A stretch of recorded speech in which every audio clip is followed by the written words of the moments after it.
Welcome to Dipito.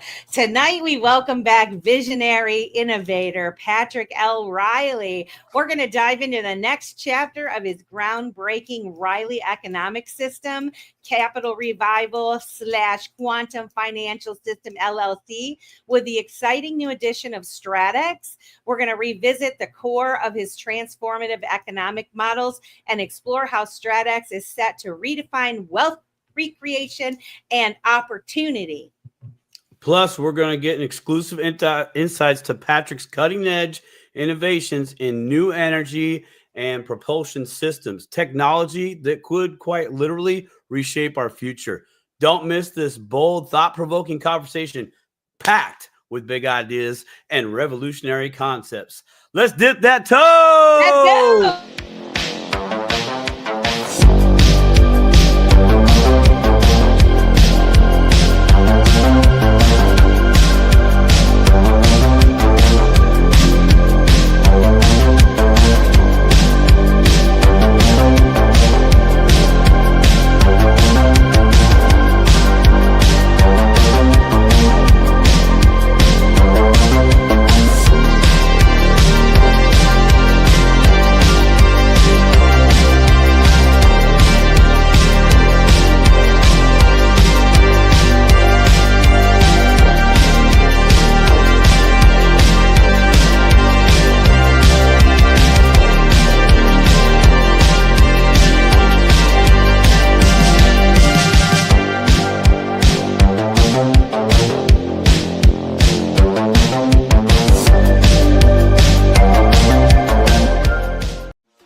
Welcome to Dipito. Simon, how you doing on this happy hump day? I am doing fantastic. I'm so actually glad that it is hump day. I don't usually celebrate the hump days. Today I'm celebrating the hump day. It's been a rough week a little bit, at least the first half. Now we're at halftime. Boom, let's get it over with. How about Man, you? How you doing? I I'm hear doing, I hear you are juggling a lot with the rest of us. man, it's been nonstop since I've been back from Vegas. There's just so Yep. many things going on. It's a very busy time at work. And Oh yeah. oh man, yeah, we've switched over some things with our HR offerings and where we have our insurance, where we do our flex and our HSAs and all of that's Oh going on, and wow. it's not going smoothly, and Of course not. yada yada yada. And so I'm just juggling balls everywhere, and it's one of those. It's what I do best. For whatever reason, sometimes when I tend to get a bit overwhelmed, I'm like on autopilot, and I'm able to do multiple things simultaneously.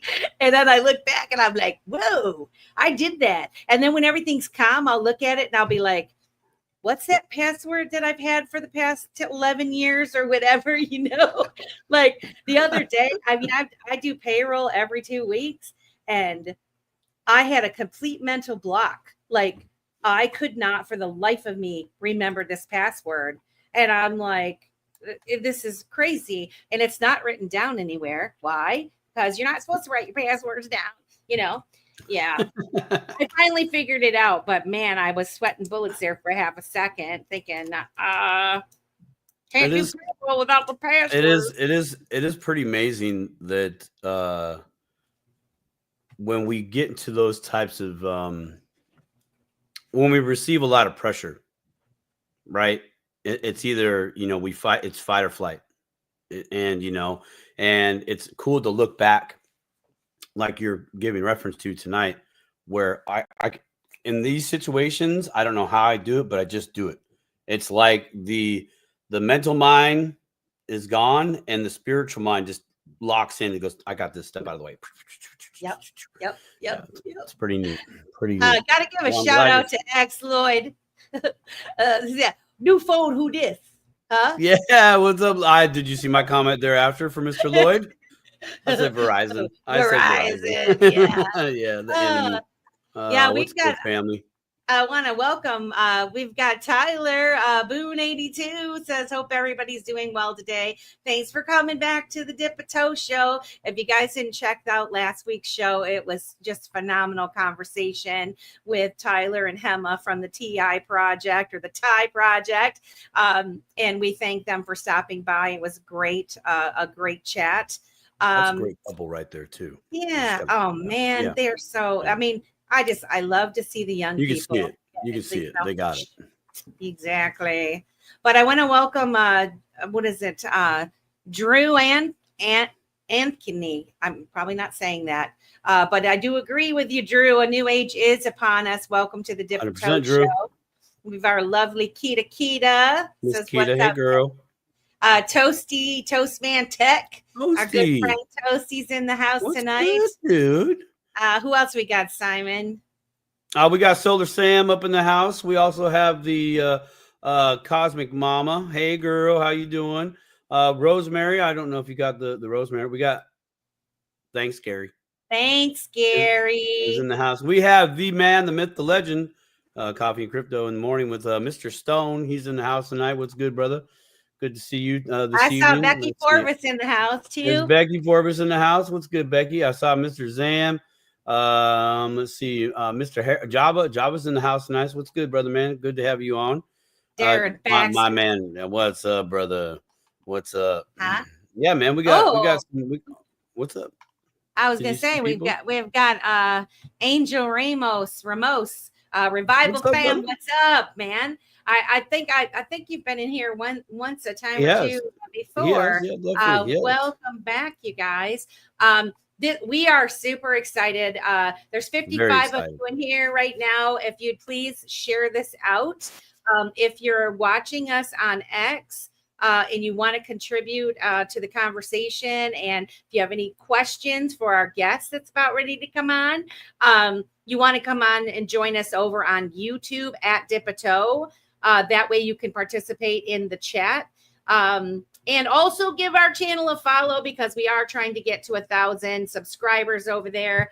And it's been a long road, but we keep on pushing. Huh? We're doing great. Keep on pushing. Yeah. No sellouts. Miss TR is in the house. Well, Simon, tonight, and for those of you that are watching, I know there's a lot of them just chomping at the bit, super, super excited surrounding tonight's Dip a Toe show, because we're thrilled to welcome back Patrick L. Riley. For those of you who aren't familiar with Patrick Riley, he's a U.S. Army combat veteran with over 16 years of service, and he's a visionary innovator. He's the CEO of Reaper Financial. Patrick's transforming decentralized finance through his Quantum Financial Systems, LLC. His groundbreaking projects include the Reaper Token, Ascension, Pillars, ARC Institute, Box, and the newly acquired Strat-X. And if that isn't enough, that's on his plate. He's also pioneering advancements in free energy technology. So on tonight's show, we're going to explore the QFS components, which is the Reaper Token, Ascension, Pillars, ARC Institute, Box. We're going to talk about the acquisition and rebranding of Strat-X to the new Strat-X, including its new automated launch pad. And hopefully we're going to touch a little bit on this Vivo wallet that I've heard about that he has in the works. And then finally, we'll finish up with that conversation with Patrick's new free energy innovation. So yeah, we're excited to have him back, and we're sure it's going to be an interesting conversation. So always. If you guys would all please join me in welcoming Patrick L. Riley back to the Dip a Toe show. How you doing, Patrick? Hi, and thanks for having me again. Oh man, we always love having you on the show. You're one of those minds that you listen to, you talk, you can just listen to you all day because there's so much knowledge and you're so willing to share it. You even answer my questions, which sometimes can be like invasive and maybe annoying if they're repetitive. But I always appreciate you coming on the show and educating our audience about the things that you're building. So we really appreciate and thank you for coming to the Dip Toe Show again. So first of all, I mentioned being backstage. I said, Patrick, you're looking good. You've got this this glow about you. I'm digging the hair and the sun-kissed face, and you look happy and healthy, and good on you. It's nice to see my friends in a wonderful state, especially with all of the things that you have on your plate. Because you would think, after all the things I just named, that you would be hair all crazy like a mad scientist guy, and here you come strolling into the Dip Toe Show like Mr. Smooth Cool guy, So congrats on that success. Oh, thank you. And travel's treated me well, and I'm just happy to be moving forward with everything. Yeah. Well, I thought because your system is so involved, there's been a little bit of rebranding that's gone on, right? Since we've spoke to you, and I realize I still call it the Riley economic system. And then I know that there's this capital revival, but your actual LLC is called Quantum Financial Systems LLC. Is that correct? So there is a Quantum Financial Systems LLC, which is the umbrella company. And that umbrella company owns the majority of all subsidiaries, which there's currently 6 other subsidiaries. Okay. So I'm not wrong. I wasn't wrong in saying the Riley economic system and capital revival, because those are all pieces under the umbrella of the Quantum Financial System LLC. That's correct. Fantastic. And so, okay, I want to kind of get an overview of this financial system that you're building and all of its components. And what I think I know, and what we've had you on the show, we know we have the Reaper token, we know we have Ascension, we have Pillars, we have Arc Institute, we have Box. Those are the ones that I know of initially. And so I was hoping, and I don't know if I put them in the right order or not, but I was hoping that you could give us a brief overview of each of those, just to kind of help shape the discussion and give the audience that hasn't been aware of your projects in the past kind of a broad overview of what you've built. Sure. So you did mention the Reaper token. It is now RPR, which stands for Reparare Pro Renata, which means to repair as needed in Latin. And that is under Capital Revival. So Capital Revival is the rebranded version of Reaper Financial. And of course, that's for mainstream adoption. We understand that we're getting to a point where we're going to be targeting a larger market, targeting a mainstream market. And of course, Reaper was more of a nameology that was friendly to a small community at one point, and now we have to grow. So we're now Capital Revival. Can I say something? Go for it. So I remember when I first had you on the show and I said, Rosemary had told me about this a long time ago. And I was like, I don't know about the Reaper thing, and then I had you on the show and you explained to us everything that the Reaper token did. And I was like, well, that's different, first impressions. And so with the rebranding, it sounds like you're just opening yourself up to a broader audience with maybe like a friendlier title, but it doesn't really change what Reaper's intention, right, initially.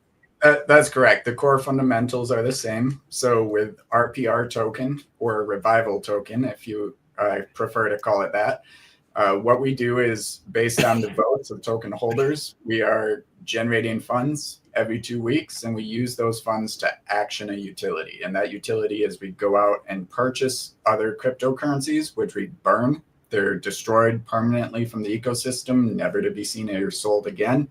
Or now we are able to go and make direct payments to burn individuals' debts. So with RPR or holding RPR, they're able to pull their liabilities into our system and vote against them, where every single vote counts. And so every 2 weeks, we are sending a payment to their bank to pay their mortgage, to pay their car note, to pay their student loans, whatever that may be.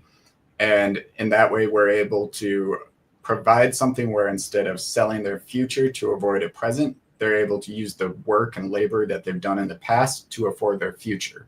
So now basically they've tokenized their labor, and they're able to use that to break down their debts and potentially snowball that to find financial freedom. Mm-hmm. So sorry, Simon, I you know how I am. Nope. Go, you go, girl, you go, because Patrick's gonna be planting seeds that you need to know in big picture. He's really good at that with you. So you ask your question, girl. He totally is very gracious with me. So for the dipper towers out there and people that are starting to get into crypto, they might not understand the whole ideal of burning a token. Why would you want to burn a token? Why is this a good thing? Can you just briefly explain why it's a good idea to burn a specific token? Sure. So when you reduce the total supply, you've increased the scarcity, but you still have equal demand. So as you increase scarcity, you have what's called a price equilibrium in the supply and demand curve. And that is your price or the value of that token will adjust upwards to equal the demand versus the supply.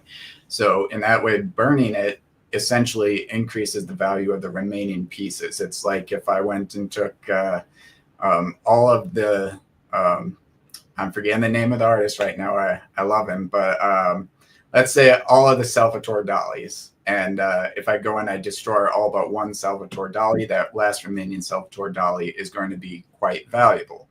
And that's essentially what we're doing here. Yeah, and you have, and like you said, you let your you allow the community that hold those revival tokens to vote on what they would like burned with that particular cycle, right? Am I calling it the right cycle? Yep, that's correct. And with each event, every vote counts. So no matter what you vote on, there will be an allocation of funds towards what you voted on that goes out and purchases that on your behalf and destroys it permanently. Man. Are you finding that people are voting for their own debt more than these other tokens? So we have currently about 93 million votes per cycle, and over 50 million of those votes tend to be towards their personal debts. So we're getting about 55 to 60% of the vote that is going towards debt at the moment. How cool. Huh? I mean, that's just incredible. Brother. Yeah. Yeah. I mean, righteous. I can't wait to see this scaled up. Because the more participants that you have, the more money that you can actually reap or, destroy either tokens or debt with.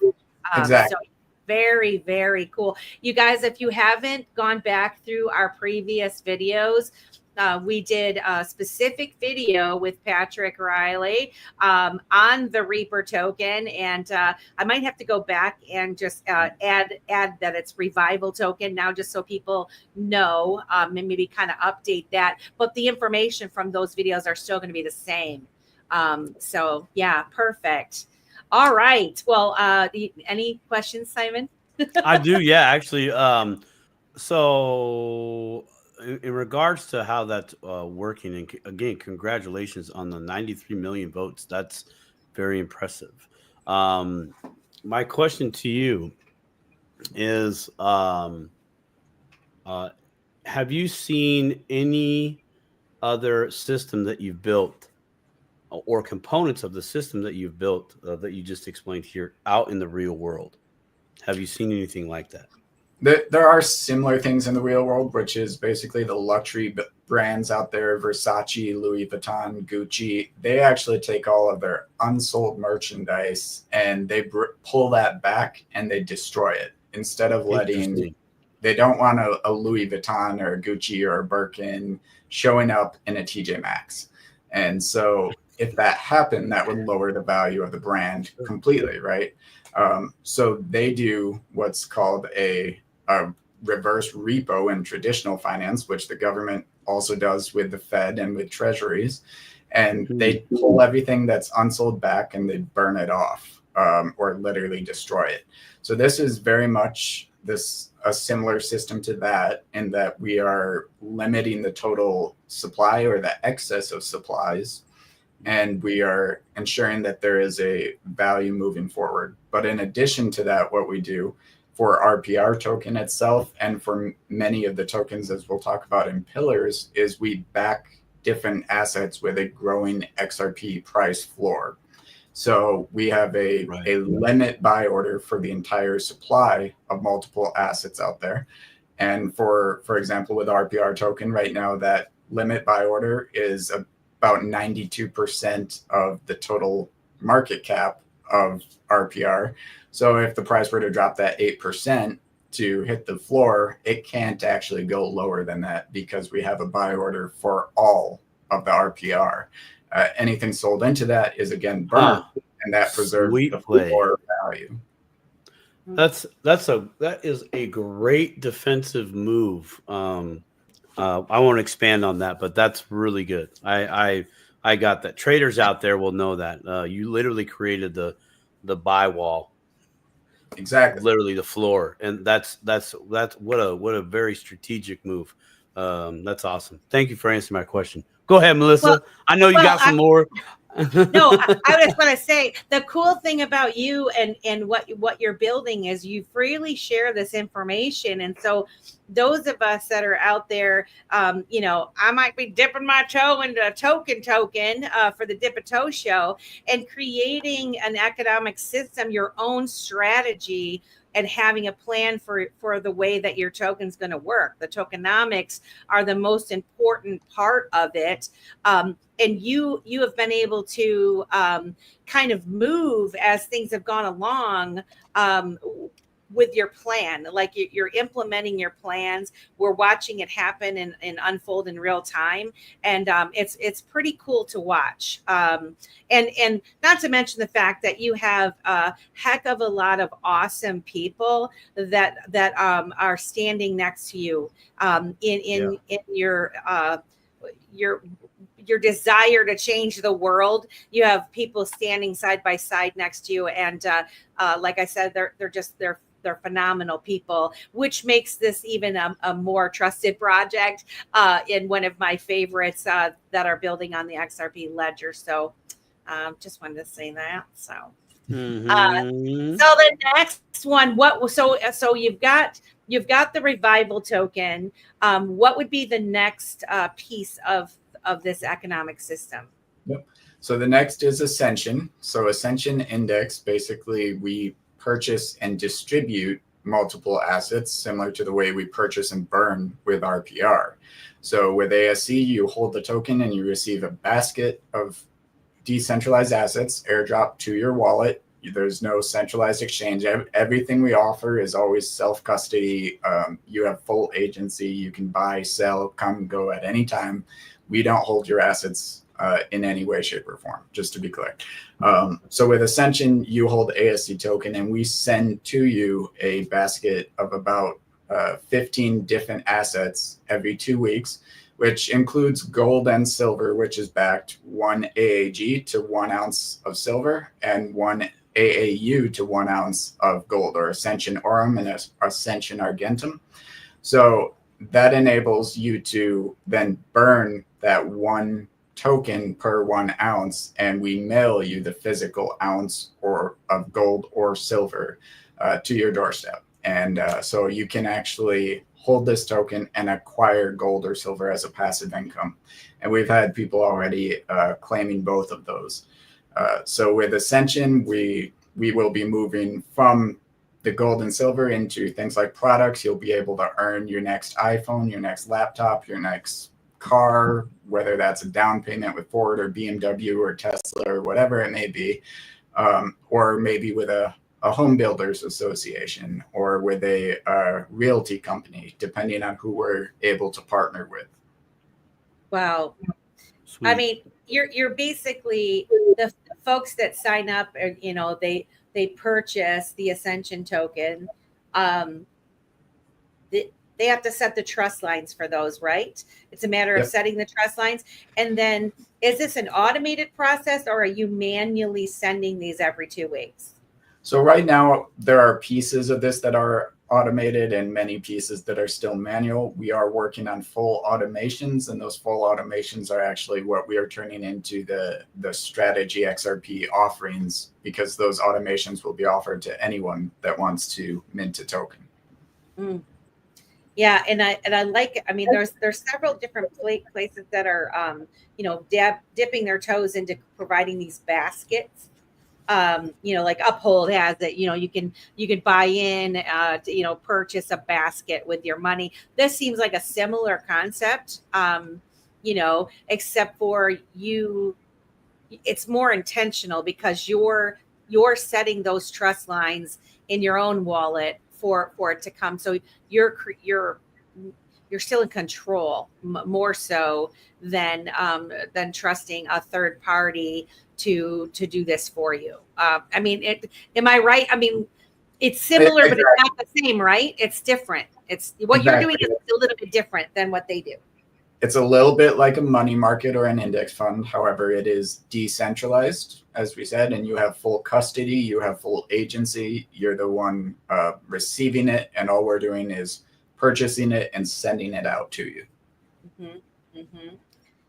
And that's just confirmed from having the Ascension token. So depending on how many tokens you have is your share of the basket that gets distributed to your wallet. Is there a minimum Ascension purchase to participate in this? No, there's not. And that's why we're built on the XRP ledger, is because the fees to send are so low that we're able to do this in microtransactions. So even if you held just one Ascension, you would still receive something. That's fantastic. That's cool. What do you think? Very, Simon? very cool. I like it. Now I do have a question about the tokens themselves. Are they an NFT or a FT? It's you said NFT or FT as in a non. Yeah. Which because I know we've had Quincy Jones on here before, who gave us a quick breakdown of that, and I know there's some dippers out there that I know they're in NFTs, but there's just NFTs and FTs, and one can be broken down into decimals versus the other. So these are FTs, or fungible tokens. Okay. NFTs usually revolve around the images, and I know Quincy, and a great guy, love him. But Quincy's probably referring more to the smart contract capabilities that are associated with other chains than the XRP ledger. Quincy mainly works on XDC. Correct.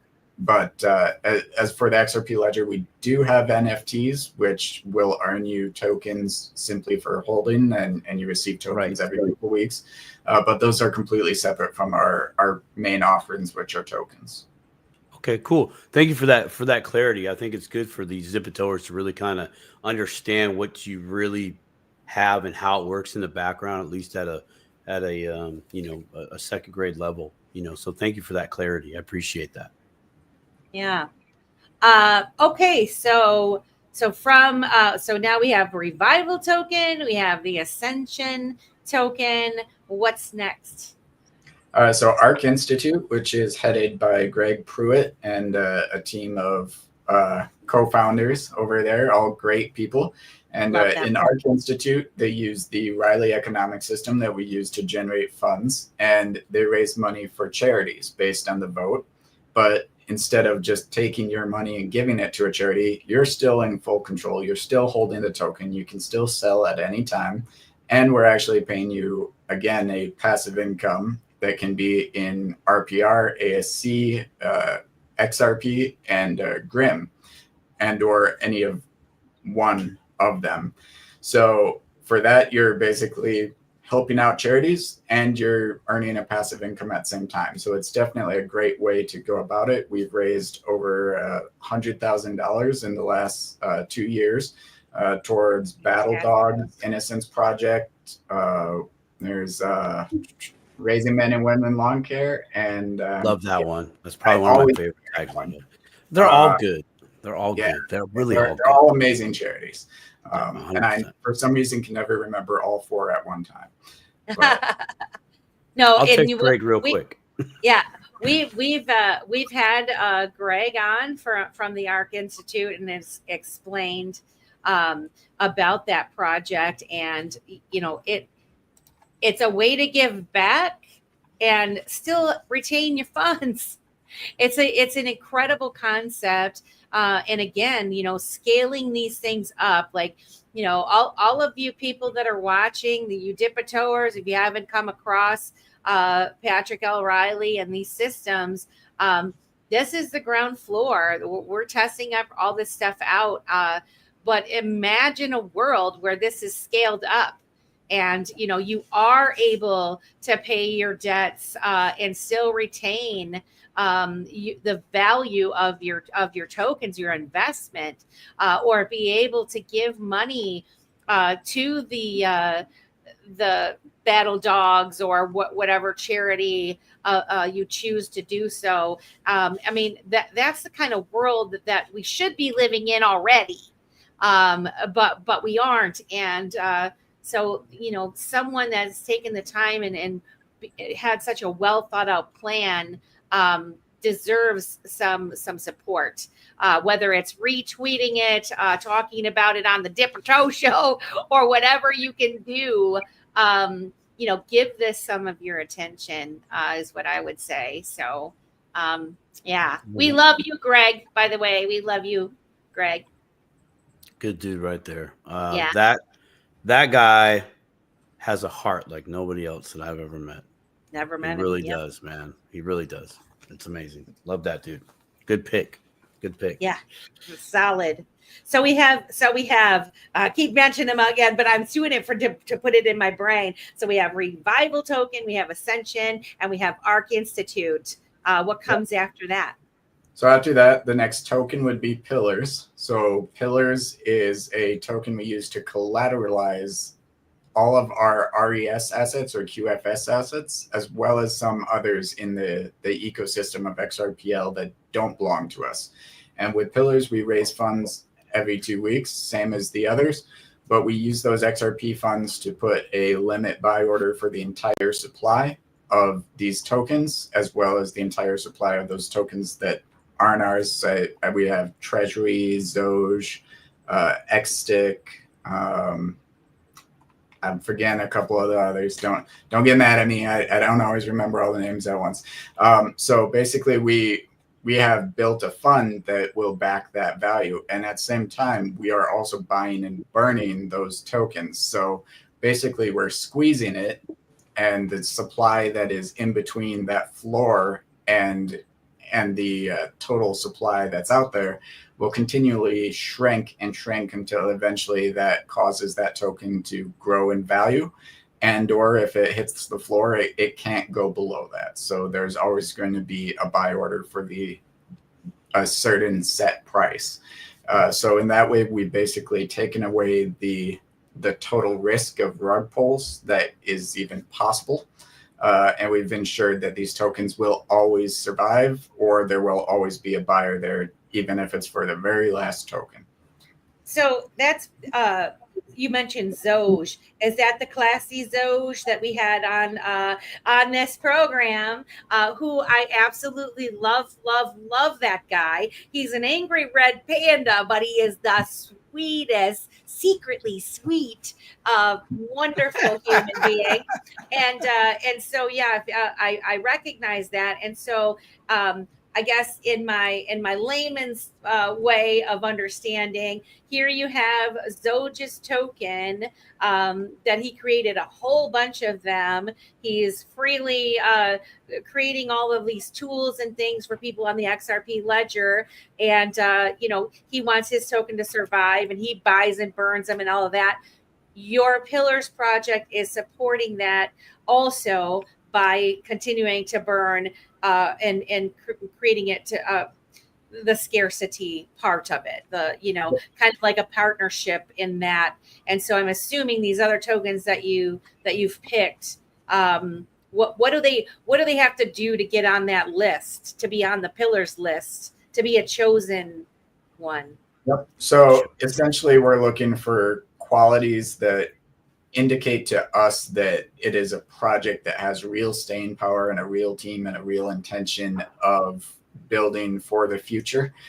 So we're not just doing this for any old token that we expect would die and rug pull and be gone, but instead we're doing it for the ones that are the highest quality. And we did have a organization called Block.Foundation. If you want to go check out the website, it's still out there, and you can read basically what the constitution of the block was, which was what does right look like for a cryptocurrency company in that time. And we authored that constitution kind of early in the SEC versus Ripple Labs days to give ourselves some guidance of how should we structure, how should we do things correctly.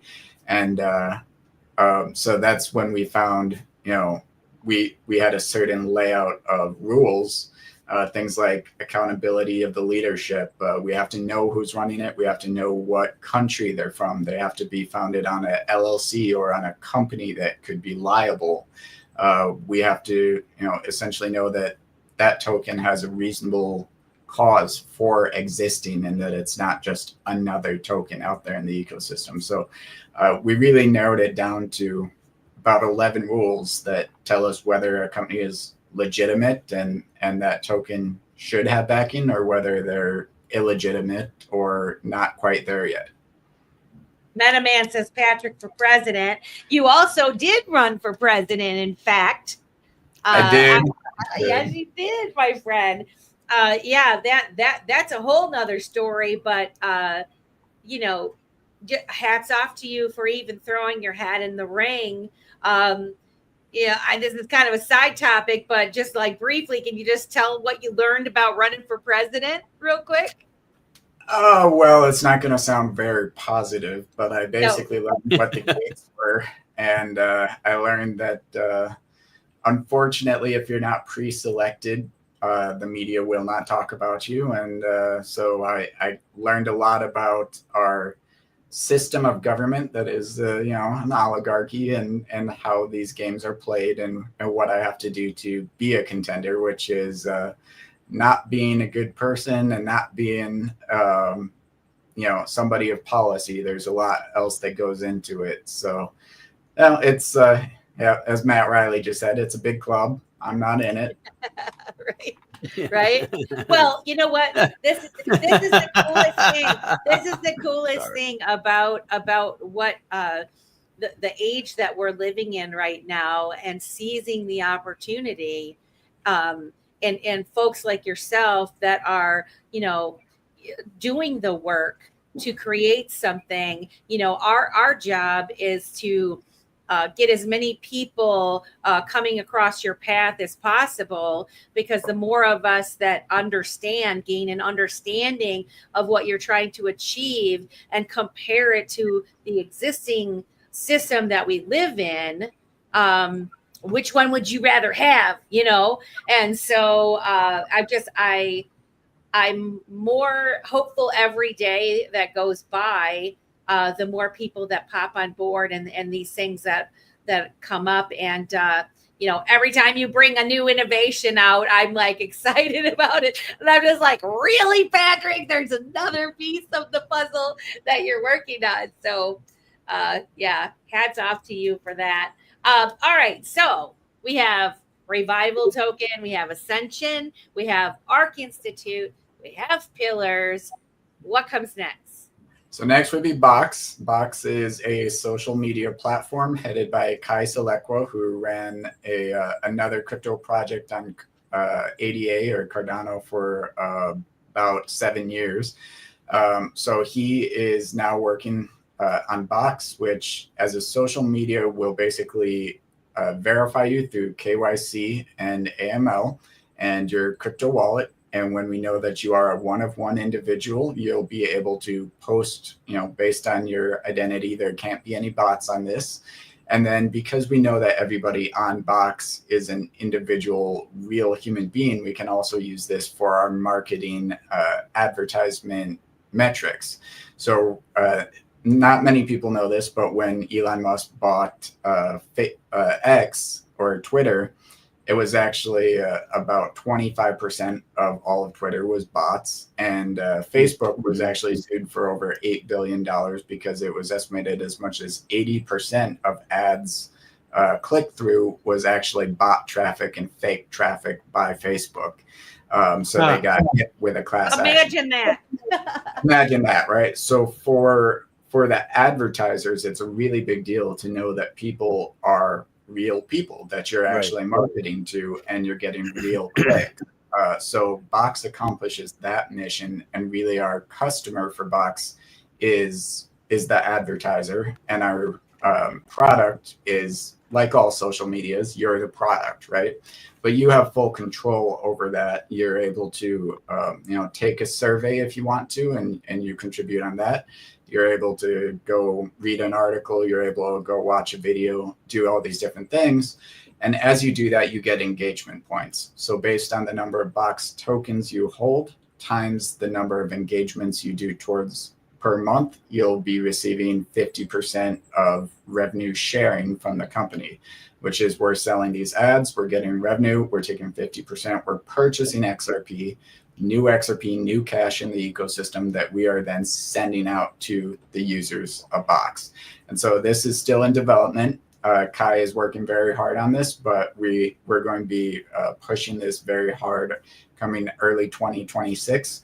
And with this, we're going to have quite a few additional implements, things like AI agents that are basically your mimic. It can have your face, your voice, your writing tone, all of those things to copy you essentially into creating content on your behalf that you would only need to basically vet and say, yes, I like this, I approve it, it's mine, or no, this isn't something I would approve of or put out. So we're going to have some pretty groundbreaking things developing out of Box. Yeah, so we did look forward to that very much. Yeah, we had a Box episode on here for those of you that are interested. Kai is a very intelligent young man. I have to say that episode was the most views we ever got on Rumble because we're kind of out there. Please like and share and subscribe to our Rumble channel too. But we hardly get any views over on Rumble. And I said, Kai, we've got over 1,000 views on this, what the heck? And but it was a very, very popular show over on Rumble. So if you guys haven't seen that one, go back and watch the Box episode that we did with Patrick and Kai. That was I actually have an account over at Box. And then, just like everything else, I've gotten so busy, but I fully intended to incorporate that into my social media posting and all of that, because I think Dip-a-Toe would be a great test. Box would be a great test for us to see the possibilities of where we could take our show as far as that goes. So yeah, definitely look into the Box platform, I guess you would call it. And that's built on xrp.com for anyone that's looking for it. Perfect. Built-on-xrp.com. Love it. So yeah, sorry, Cosmic Mama Shay, she just had a quick question about the censorship over there at Box. Since it's in development, could you share any of that, of where you guys are going? Are you guys going open the floodgates, or So that's a great question. So the way Kaya and I have basically agreed on this of what our vision is no threats of violence, no pornography. So those are the things we don't want there. Everything else is somewhat open game. However, we'll be trying to gear it towards financial markets, things like cryptocurrency, real estate, AI, and basically the tech sector. That's what we want to point it towards in the beginning. So it's not that we would be throttling other things, but it may not be the best place for a baking recipe. But we're not going to create an AI agent recipe, right? Perfect. Exactly. So we definitely want it geared towards tech. Nice. Love that. The nerds of the universe will unite at the box. Yeah. I want to welcome, there's 167 folks watching this evening. Welcome to Dip a Toe. If you haven't been with us before, please subscribe to our channel, especially over on YouTube at Dip a Toe. We're at Dip a Toe on Rumble, at Dip a Toe Show on X. It would really help us out if you would subscribe and you would like and put a comment or something. We're trying our best to get ourselves out there and get our numbers up, and it would be very helpful if you just do that one little teeny tiny little baby thing. Now, before we get to the Strat-X acquisition, I wanted to ask, like, your overall system that you have. If somebody wanted to get into it, if they wanted, if say they're like very intrigued, they want to start dipping their toe into this, what would be your suggestion? Do they need to buy all of these? Do they start with one? Is how much money would, like, I know you don't want to like say how much, but I mean, just I'm trying to think, like, a lot of people, they don't have a lot of money to dip a toe with. But they want to participate and try this out. What would be your recommendation, and how would they go about doing that? Well, there's a good reason to get into each of them. So really it depends on the individual. So I would say if you have a lot of debt, you're debt strapped, definitely go for RPR and Capital Revival. If you're not very debt strapped and you just want to explore a lot of different cryptocurrencies and maybe you're in a gold and silver, go for ASC and Ascension Index. If you're really more about helping people and changing the world in a heartful, wholesome way, then go for ARC Institute.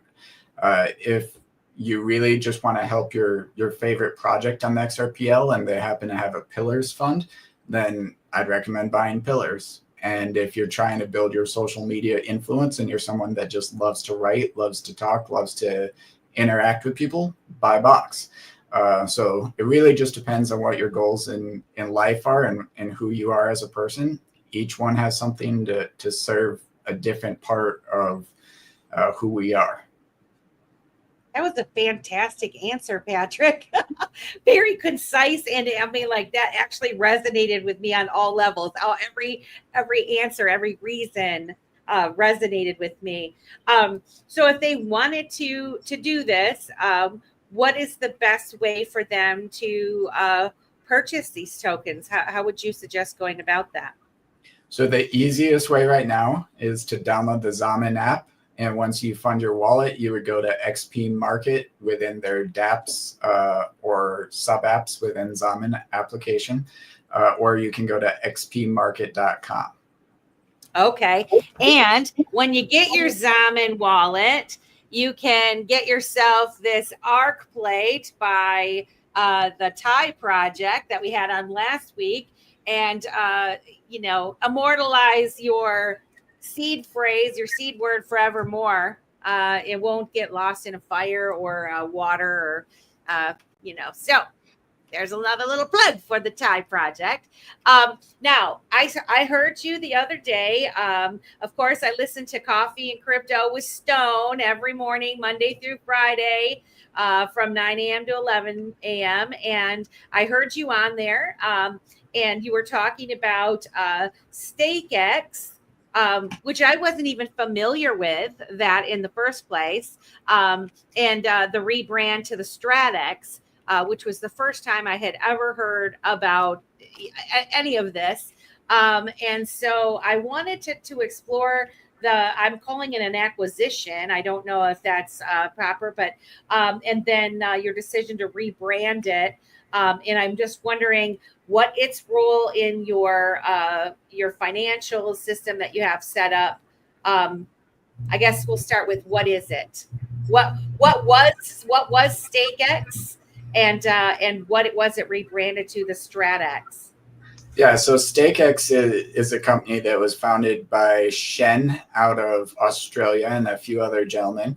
And basically what Strat-X was able to accomplish was a decentralized layer 2 staking platform where you'd be able to stake cryptocurrency for an income without losing control over that cryptocurrency. So you were still self-custodying, just like with Ascension, but you could lock it in a pool against their STX token and then earn a passive income for having whatever pool pair they had worked out with their partners. And we were partnered with them with Ascension and STX and had the biggest pool on Strat-X for quite some time.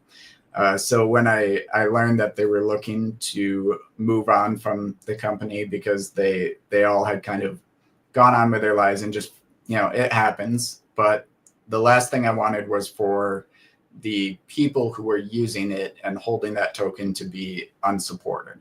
So I decided it was best to offer an acquisition terms. And so we came to an arrangement and have since transferred almost all of the assets. There's quite a few moving parts, I'll be honest. So there's still a few pieces of code out there that are still coming our way. But as we transfer those assets in, we're also doing a full rebranding. And the reason for the rebranding is kind of a two-part deal.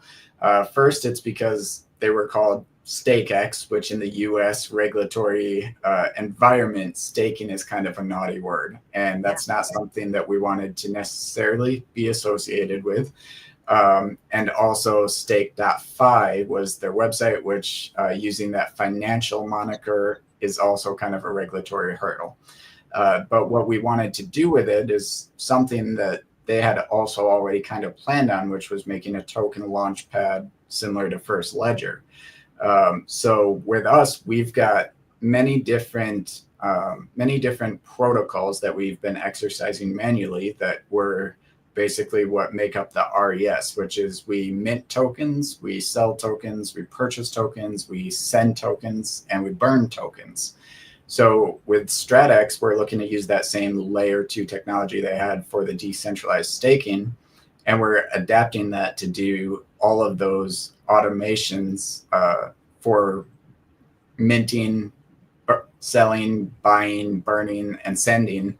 And by simply automating those 5 things, we're going to be able to create a launch pad where new tokens will be able to come in and select basically through an algorithm. We want to set up an RES model distribution that mints so many tokens per month, sells them either monthly, weekly, daily, even hourly, depending on how they want to structure it. And then they can say, with this amount that's generated, we want 50% going to this wallet, 50% doing this, and et cetera, right? And they can break it down from there. So by automatically sending it out or using it to purchase and destroy another token, they'll be able to create passive incomes for their holders, or they'll be able to create an ongoing burn mechanism for any token, even if it's an already existing token. And they'll be able to create, more importantly, for the developers, an initial and immediate revenue stream.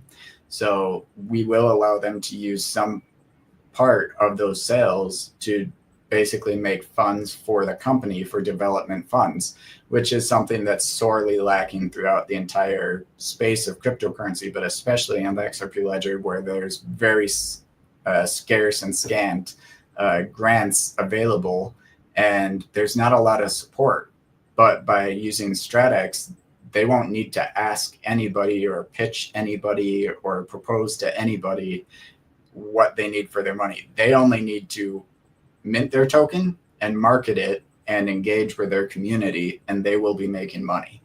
And so that's a very powerful tool. And also it removes all of the hazards, such as the rug pulls and the potential for them to use that seed to go and mint an extra billion tokens and dump it and all those things. That can all go away with this automation process. Yeah. Well, when I heard you talking about it, so just so you know, Zoj and Will from TextRP pretty much helped me, and Amanda, Optimistic Prime, helped me create the token, the toe. I have not officially, we haven't put it out there yet because of all the reasons that you just said. I mean, I have quite an elaborate plan. Actually, I have like a 10-year plan.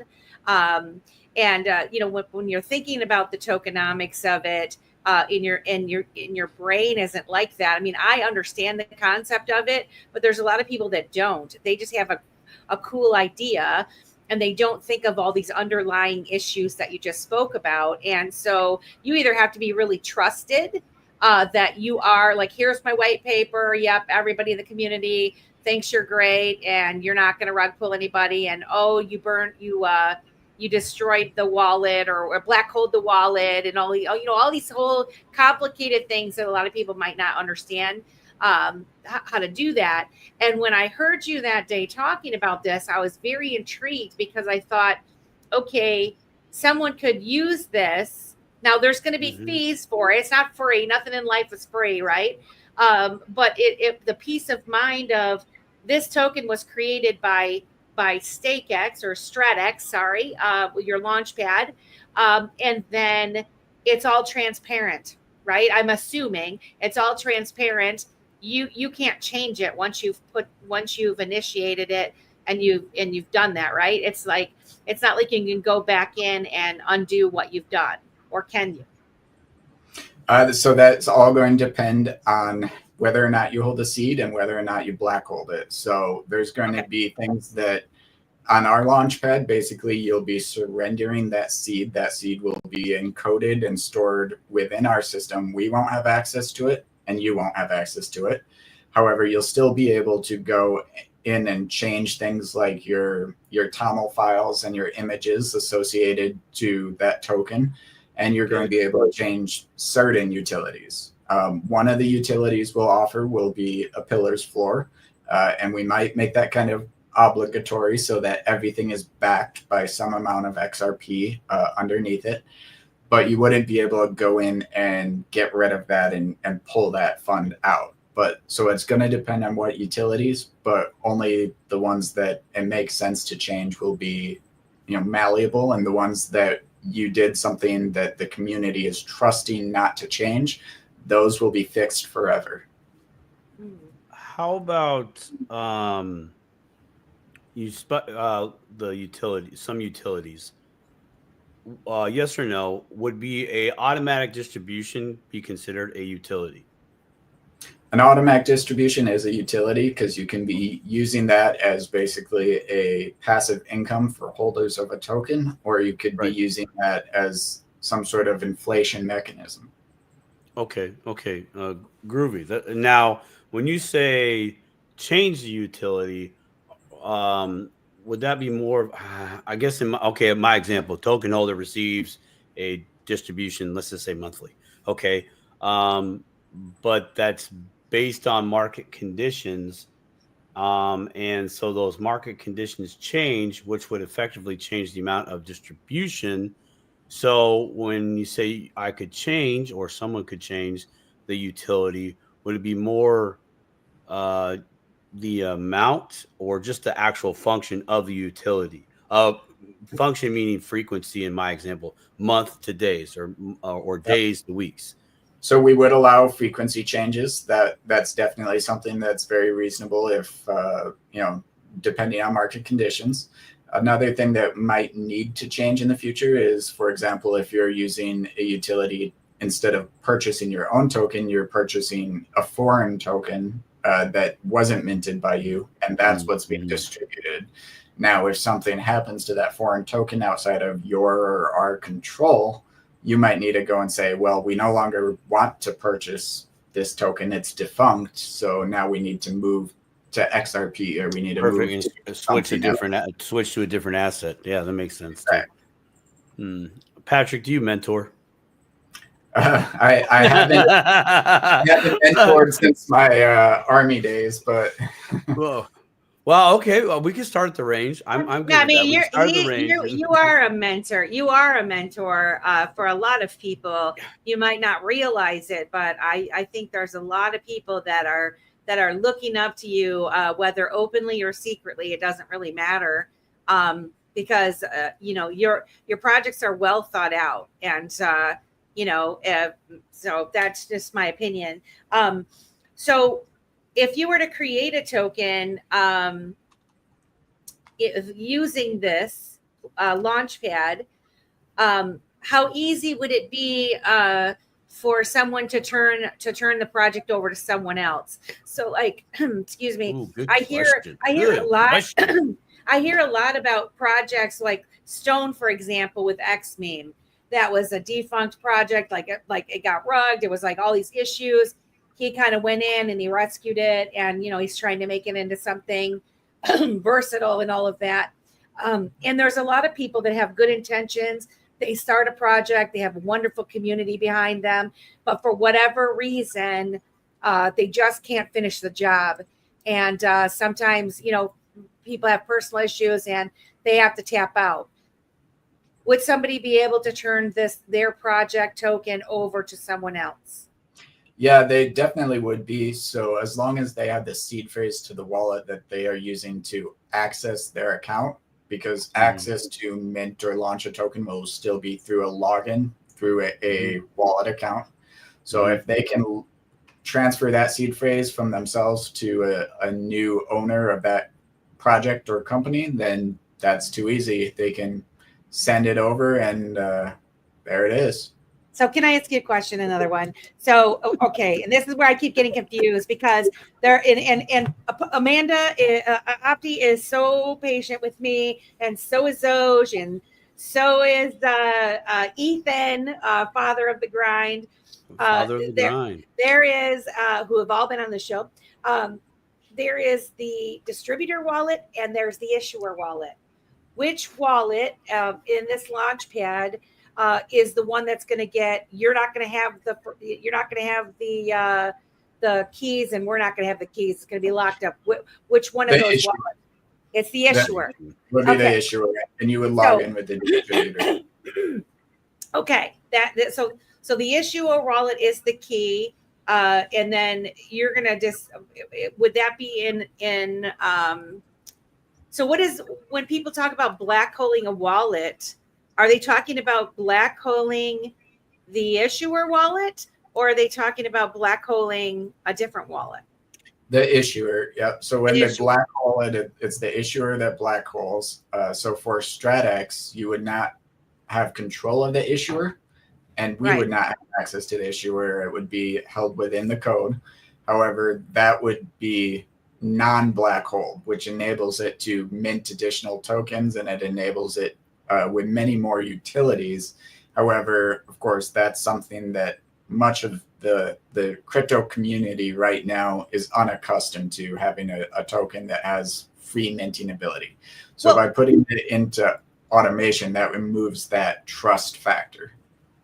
Well, and here's the thing. So, I listen to a lot of different spaces and people talking about things, and this is why I haven't jumped in the pool, right? I'm dipping my toe. I'm learning as much as I can. And I hear people talk about that. And, when I first started listening to these spaces regarding token creation and tokenomics, they were like, you must black hole. If you don't black hole it, nobody's going to trust you, no one's going to buy your token, yada yada yada.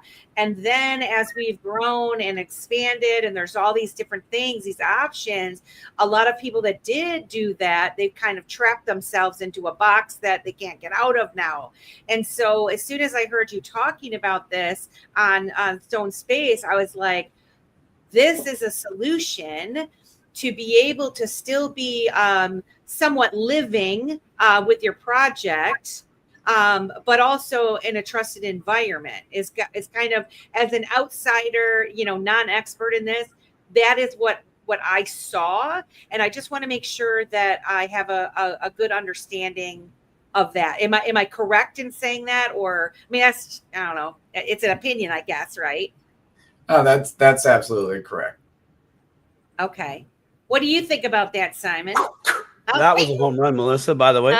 That's you're really picking up on this. I like that, because, as you guys are talking about black holing a wallet, that is a defensive move, right? That's a defensive move. If I don't do this, no one will get on this project, right? And I really love this project. I put my heart and soul into it. So I have to do that, right? And so now, here we are a year later, literally, and automation and AI and other functions have just increased exponentially. And now it's like, okay, well, you guys just don't want me holding the ball or any other human for a moment. Okay, then we can stick it over here and you guys can learn, watch, and see. And here's the controlling, but I'm not controlling. They're not controlling. They're not controlling.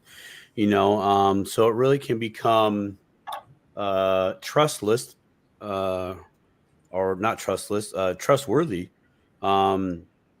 just based on the code and the framework, right? So no different than someone looking at a structure per se.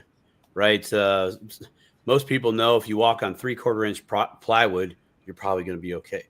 But if you get on a 1/4 inch of plywood, you're going to have some flashbacks to when you were a kid thinking that was the best wood for a jump for your bike. And no, it was not. I really like this.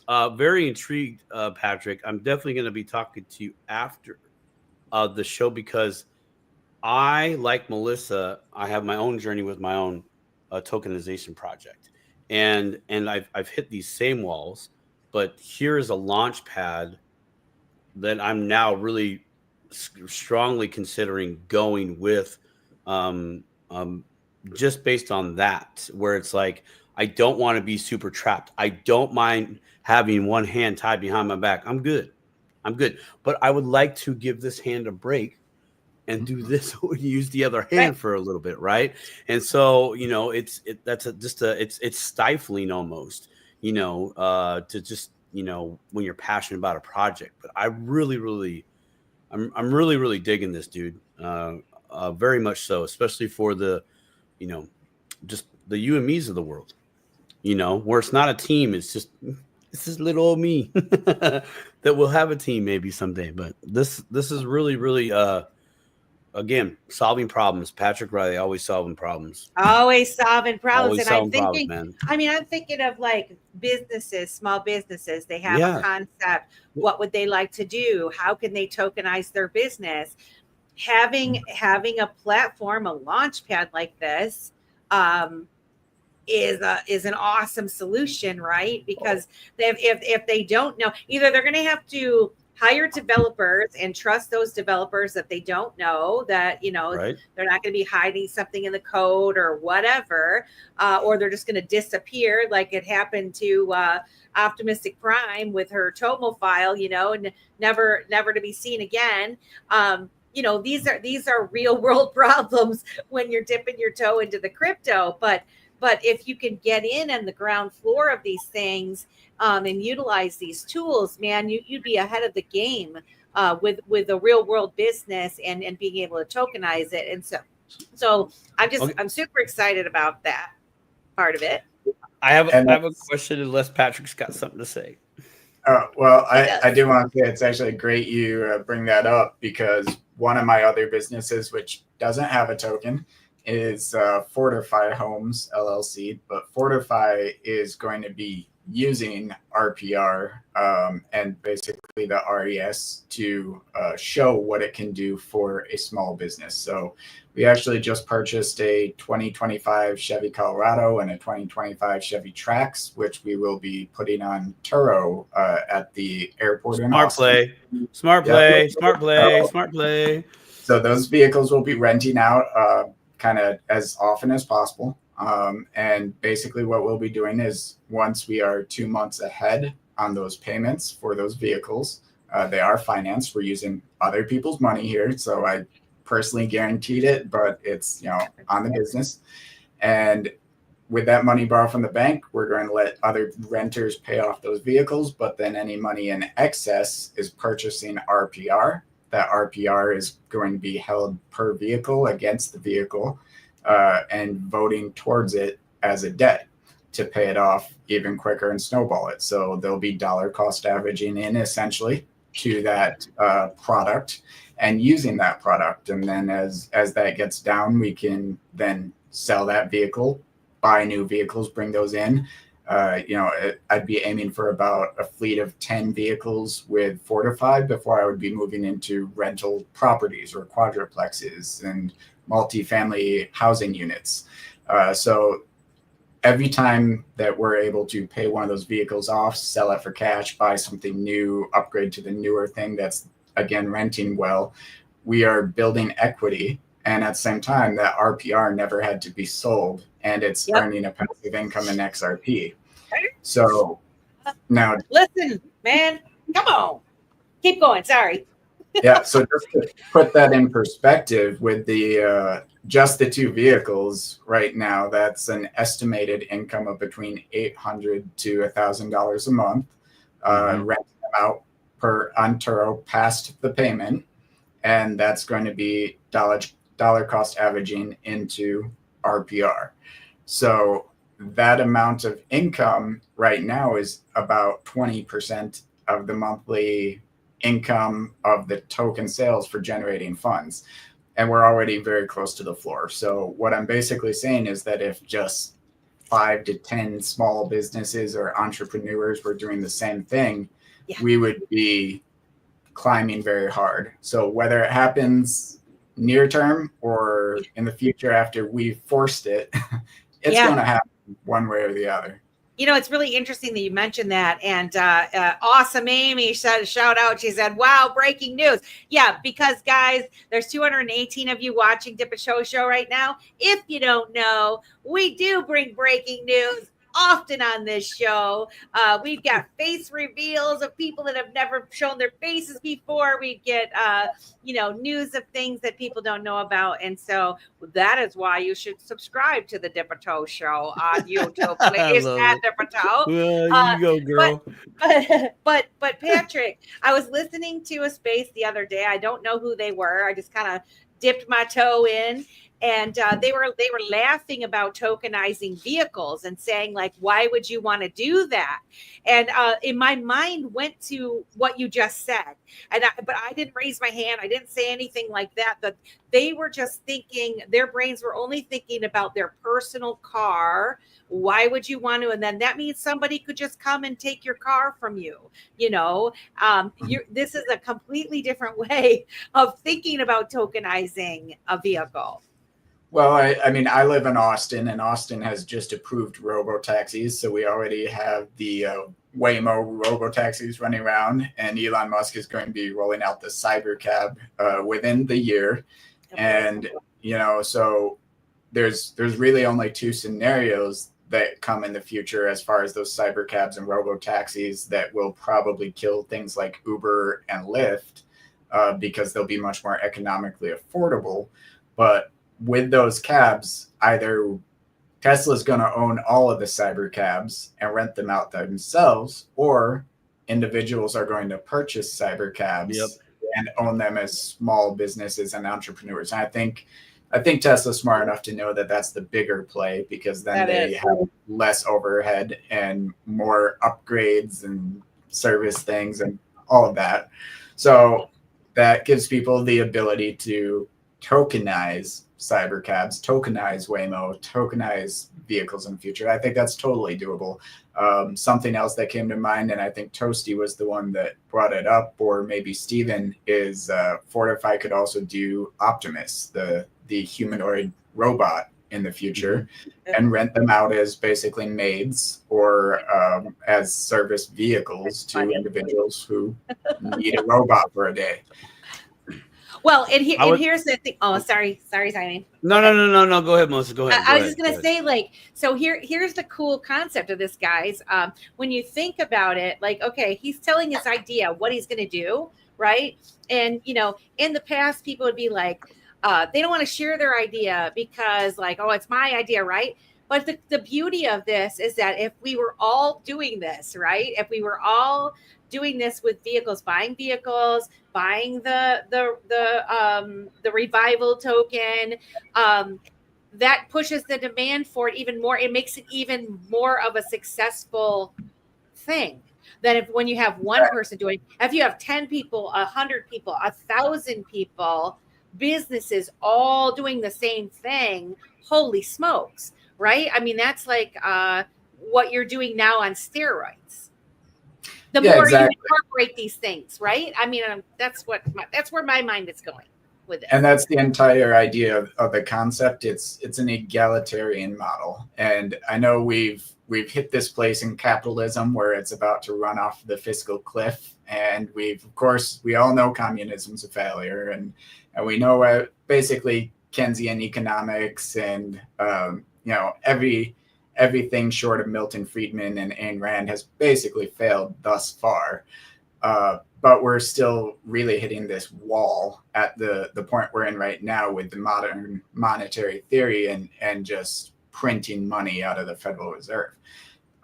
We do need something as we go to AI and robotics over the next 15, 20 years that will be replacing at least 80% of the workforce. We need something that's reasonable and that people can actually pick up and adopt and still live a high quality life in a future where there's not really going to be the same type of job or work that there has been in the past.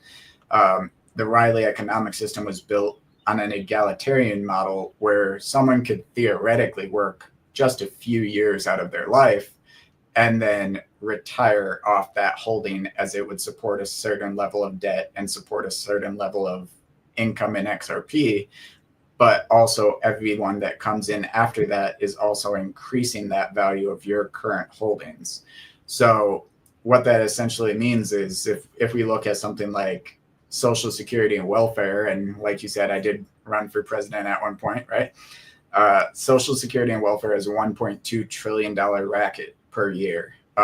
And credit card debt is at about $1 trillion in the United States.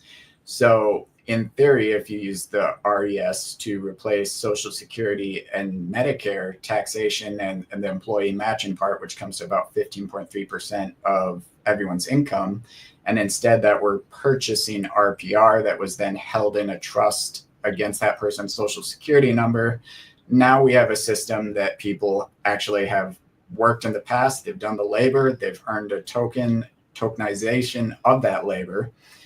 And now that is going to afford them their future based on what they have contributed. So it's egalitarian earned income versus universal basic income. So that's what I'm really building here, is the ability to have an economy and a future that's worth living in for humanity. Whereas right now, I don't see anything else on the horizon that presents opportunity like that. Allison Goodwin says Patrick knows what the F he's talking about. We missed you in Las Vegas this year. Yes, he does, Allison.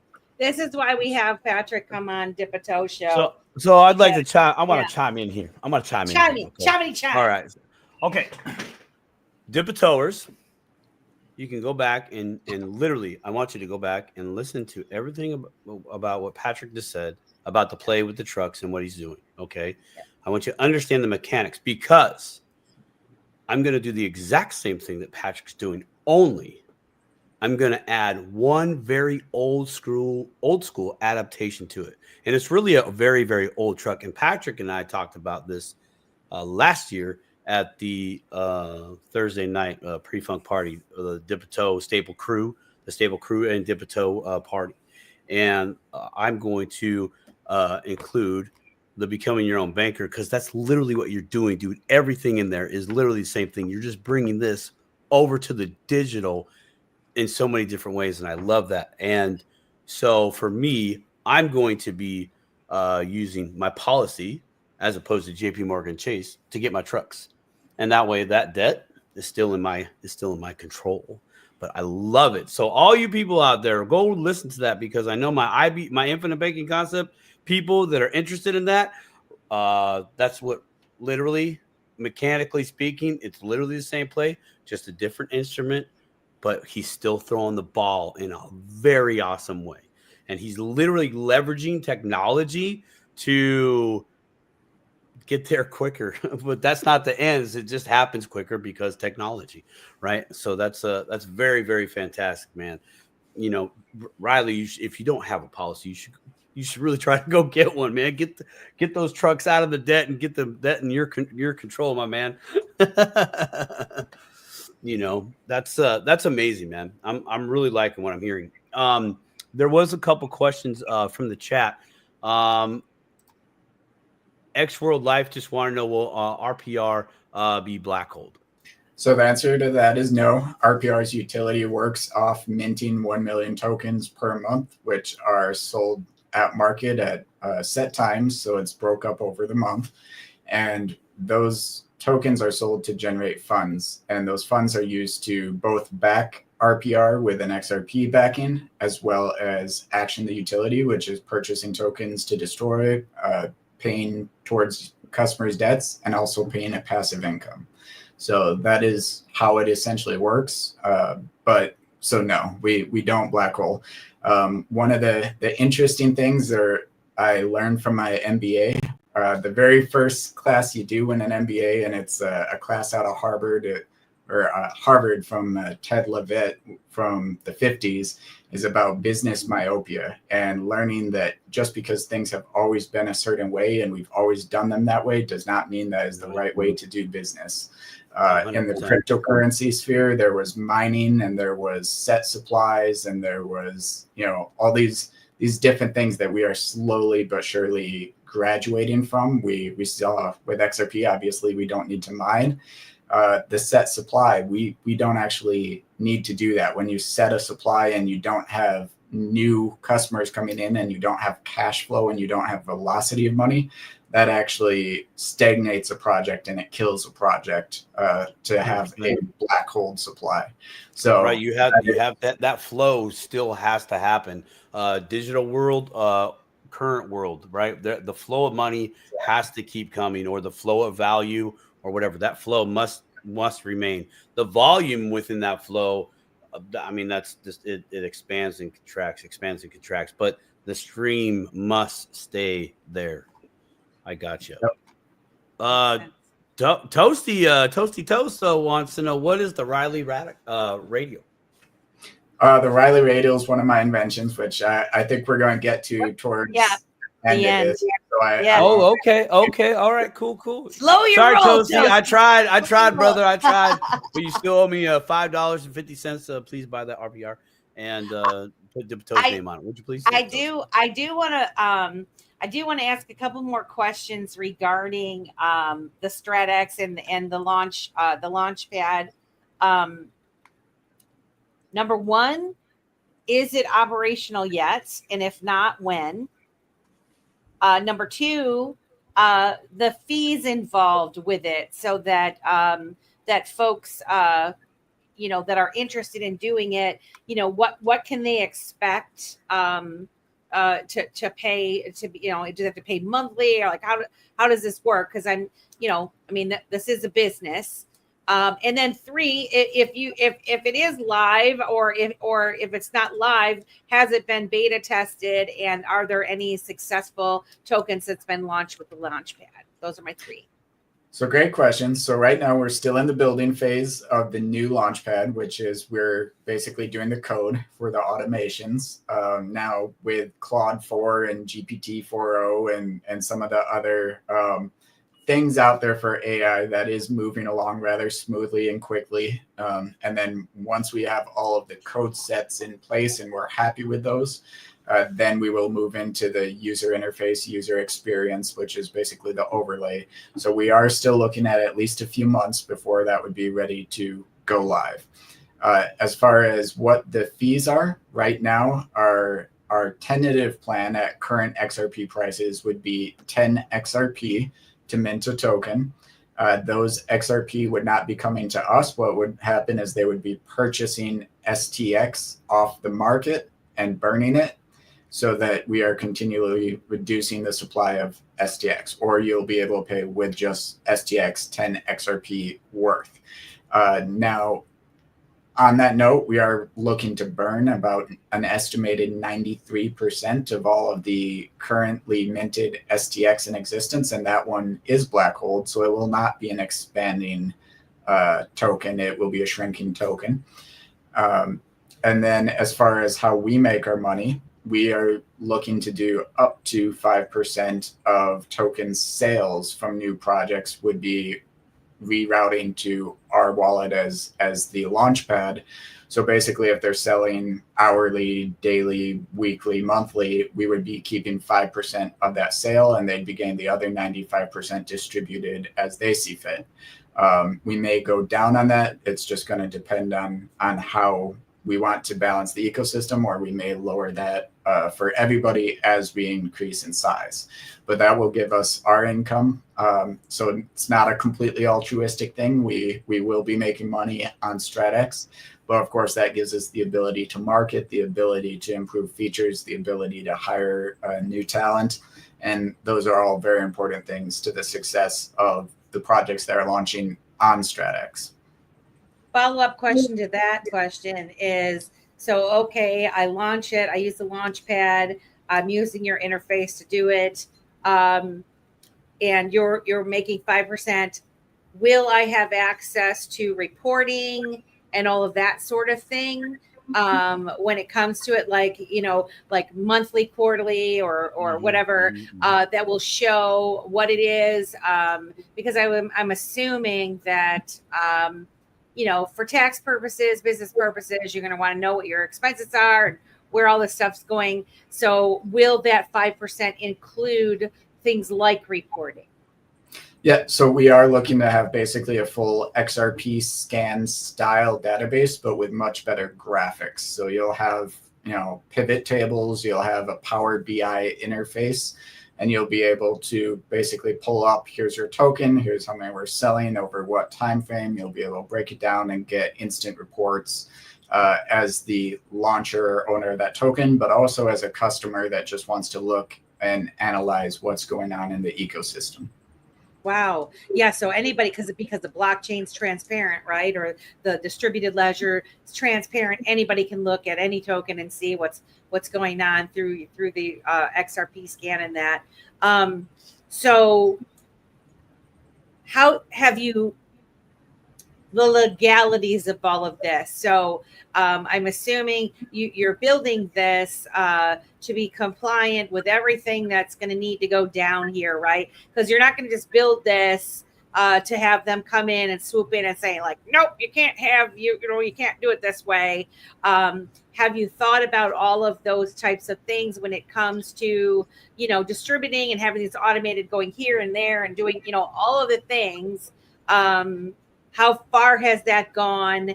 And, have you inquired with lawyers, legal, and in all of that to ensure that folks are compliant, that they don't get themselves involved in something and then, we're going great a year down the road and then, oh gosh, now what you're doing is illegal. You can't do it.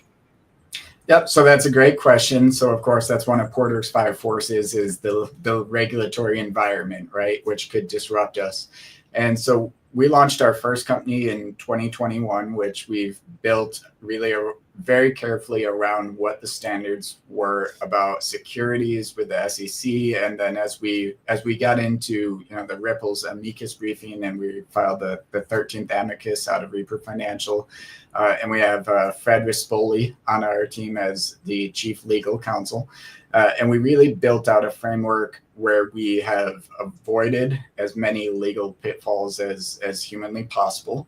That doesn't guarantee that there won't be some that could arise in the future, but primarily there would arise around things where individuals are custodying funds of other individuals or entities without proper licensure or without a money transmitter license or things of that nature. So by fully automating the system, you won't be in control of the funds of anybody else, because you would be allowing their trust lines to receive the funds. You're not doing the sales, you're not doing the purchases, you're not doing the burns. So basically you're removing the liability from yourself by fully automating it into code in a transparent and effective manner. So essentially, if you wanted to put something like Arc Institute on the Strat-X platform, you're just receiving money, which you are redirecting a charity. And as far as if you have a business that you are doing that under, that's basically just a tax write-off and nothing else. So we have done our homework to work within the legal framework as it exists now. And we've also projected what we expect the legal framework to be following the Genius Act, following FIT 21, which has not yet passed. And the likelihood of DeFi regulations in the future.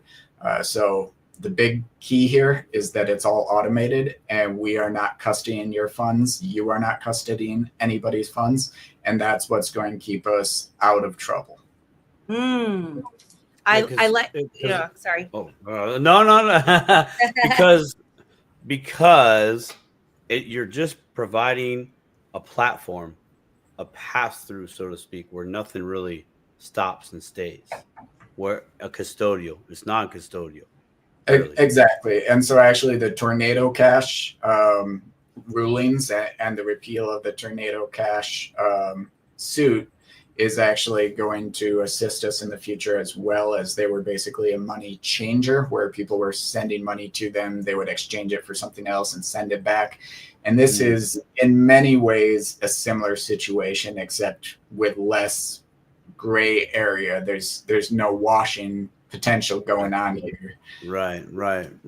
None. Oh, 5 here, 4 there, or on the back end. Oh, that's a fee. Yeah. I think the a lot of people use the Tornado Cash just to try to keep some of their privacy, right, regarding their transactions. Not necessarily all for nefarious purposes, because that is a concern when it comes to the blockchain, the distributed ledger, being very transparent.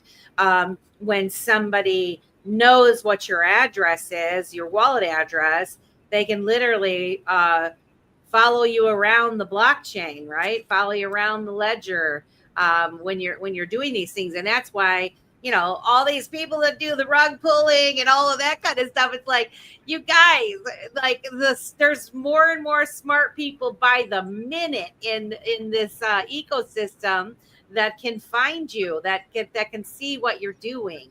And so the more of us that understand the tools that are available to us, I feel like the less those issues are gonna to come into play, because you can't hide, really. I mean, you can, but it's going to get harder and harder and harder to do that.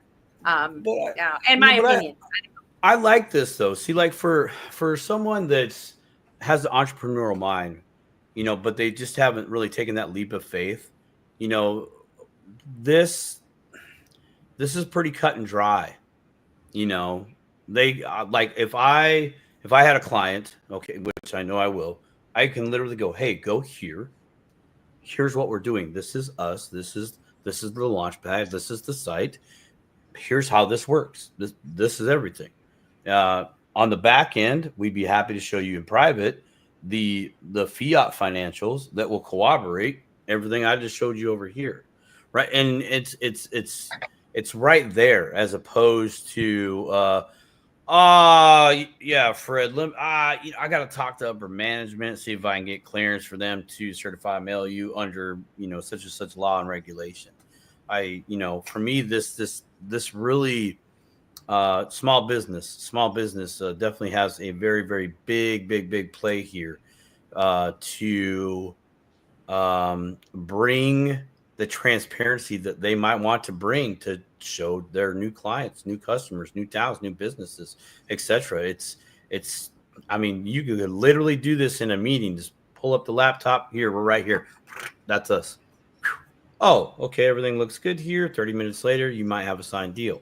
Anyways, I just wanted to say that this is great, absolutely great for the rookie or the newbie, in my opinion. I think it's very encouraging.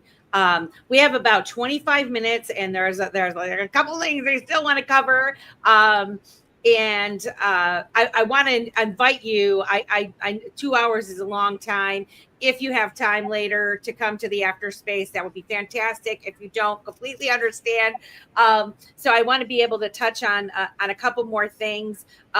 Just one final thing with the Strat-X in the launch pad. So say for someone like me, I created my token. I have the issuer wallet, haven't done anything with it yet. I've got my distributor wallet, but I still need to make some changes to the distributor wallet. Would I now no longer be able to do the launch pad now because I've already physically created it or digitally created it already? So if you still have the seed, we'll be able to import that seed.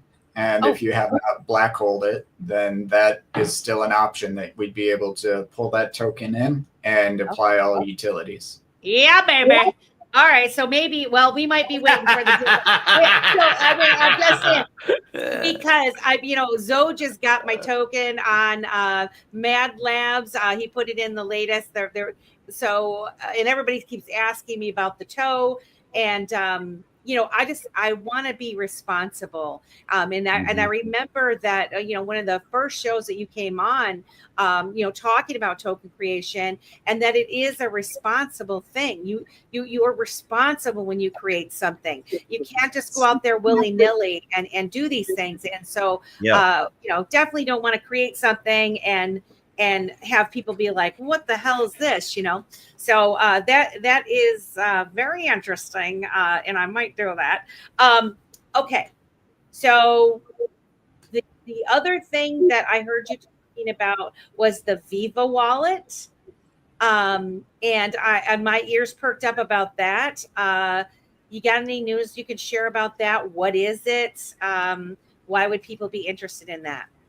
So the Viva wallet, what we're trying to do as usual is solve some problems. So one of the big problems is seed phrases, key phrases, and basically the new entrance to crypto's learning curve. We don't want any of that to be an issue anymore. And the way that we're going to solve that is with the Viva wallet, what we are building is your thumbprint, your pupil or iris, your facial recognition structure, and your KYC data. Each of those 4 points of biometrics, we'll call them, will basically give a 256 hash algorithm. So a 256 hash algorithm or 256 SHA is what Bitcoin is encrypted or encoded with. So now each of those giving that 256 will then combine into a single seed, if you will, and that seed will found your initial wallet. So by using your biometrics, that becomes your key or your seed to your wallet. And then you're able to access your XRP Ledger wallet. In there, what you'll have is you'll have XRP, but you'll also be receiving funds every so often. Right now, it's indeterminate how frequent, but we'll be sending funds to you using 50% of revenue sharing based off of ads and based off of professional accounts and things like that are used within the Viva wallet. So basically that means we'll be sending XRP that will initialize your entrance fee or your, again, your initial 10 XRP you need to open that wallet. That can actually just come from opening the wallet, and then you'll start receiving it to that address.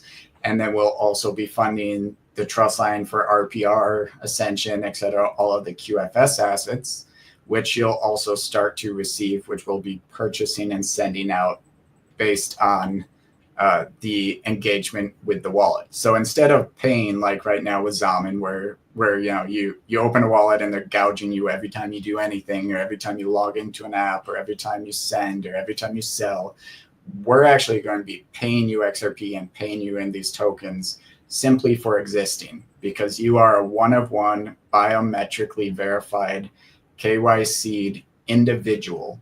And that means that we can market to you, but not only can we market to you, we can take your data that you allow us to have, and it will be up to you, and we can sell that data for more money, which we, again, revenue share.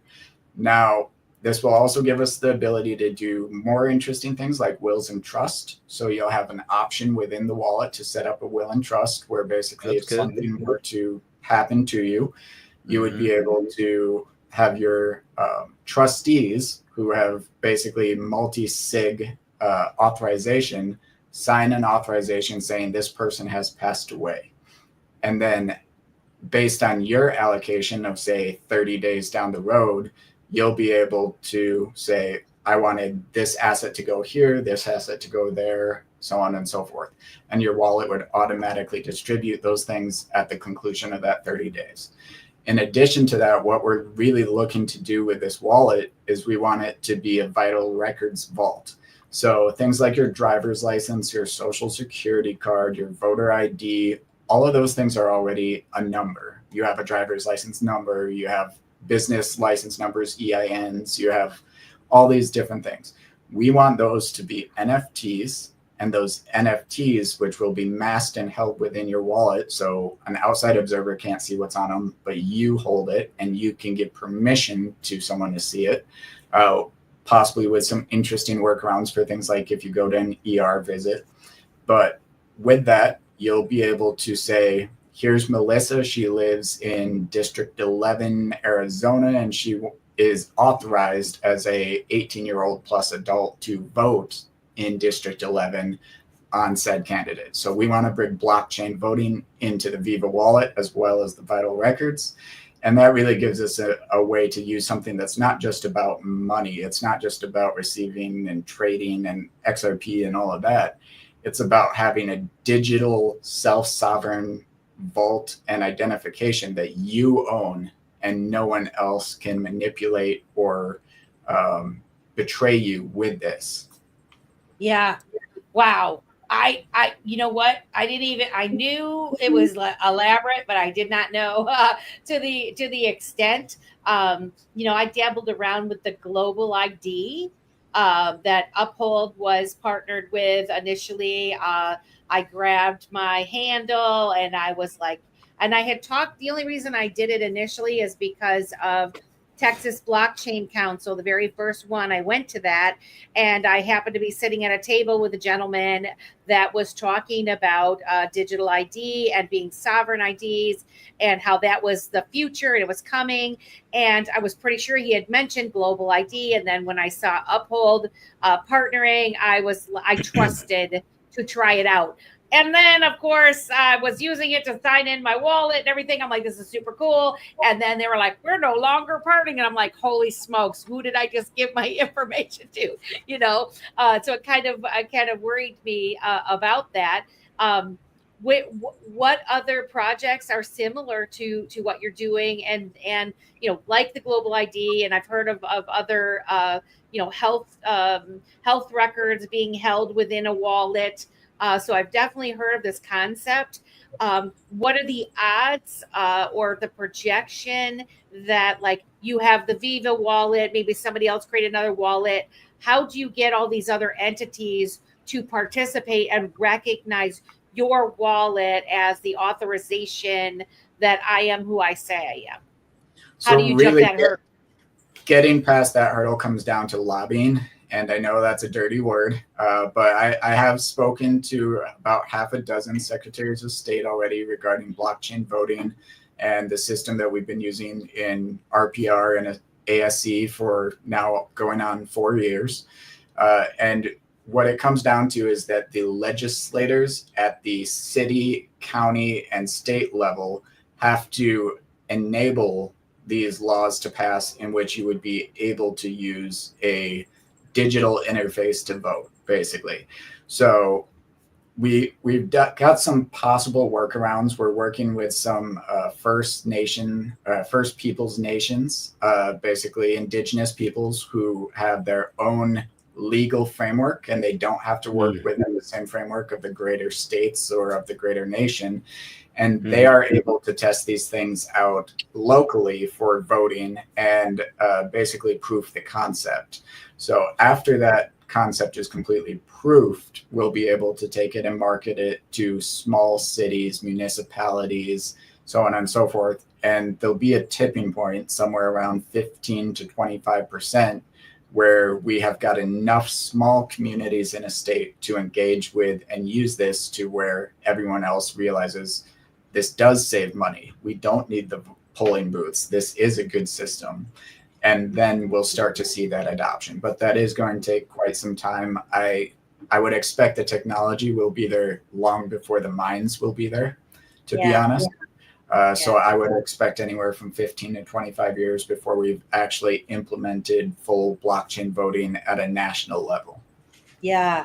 Well, and even like the records and all of that. And so until that happens, the benefit is, and I think people have a hard time getting this concept, is that we are the product now. We have freely given our data out to Facebook, out to Google, out to Amazon, out to Kroger's, what you name it, we're giving it. We haven't gotten anything for it whatsoever.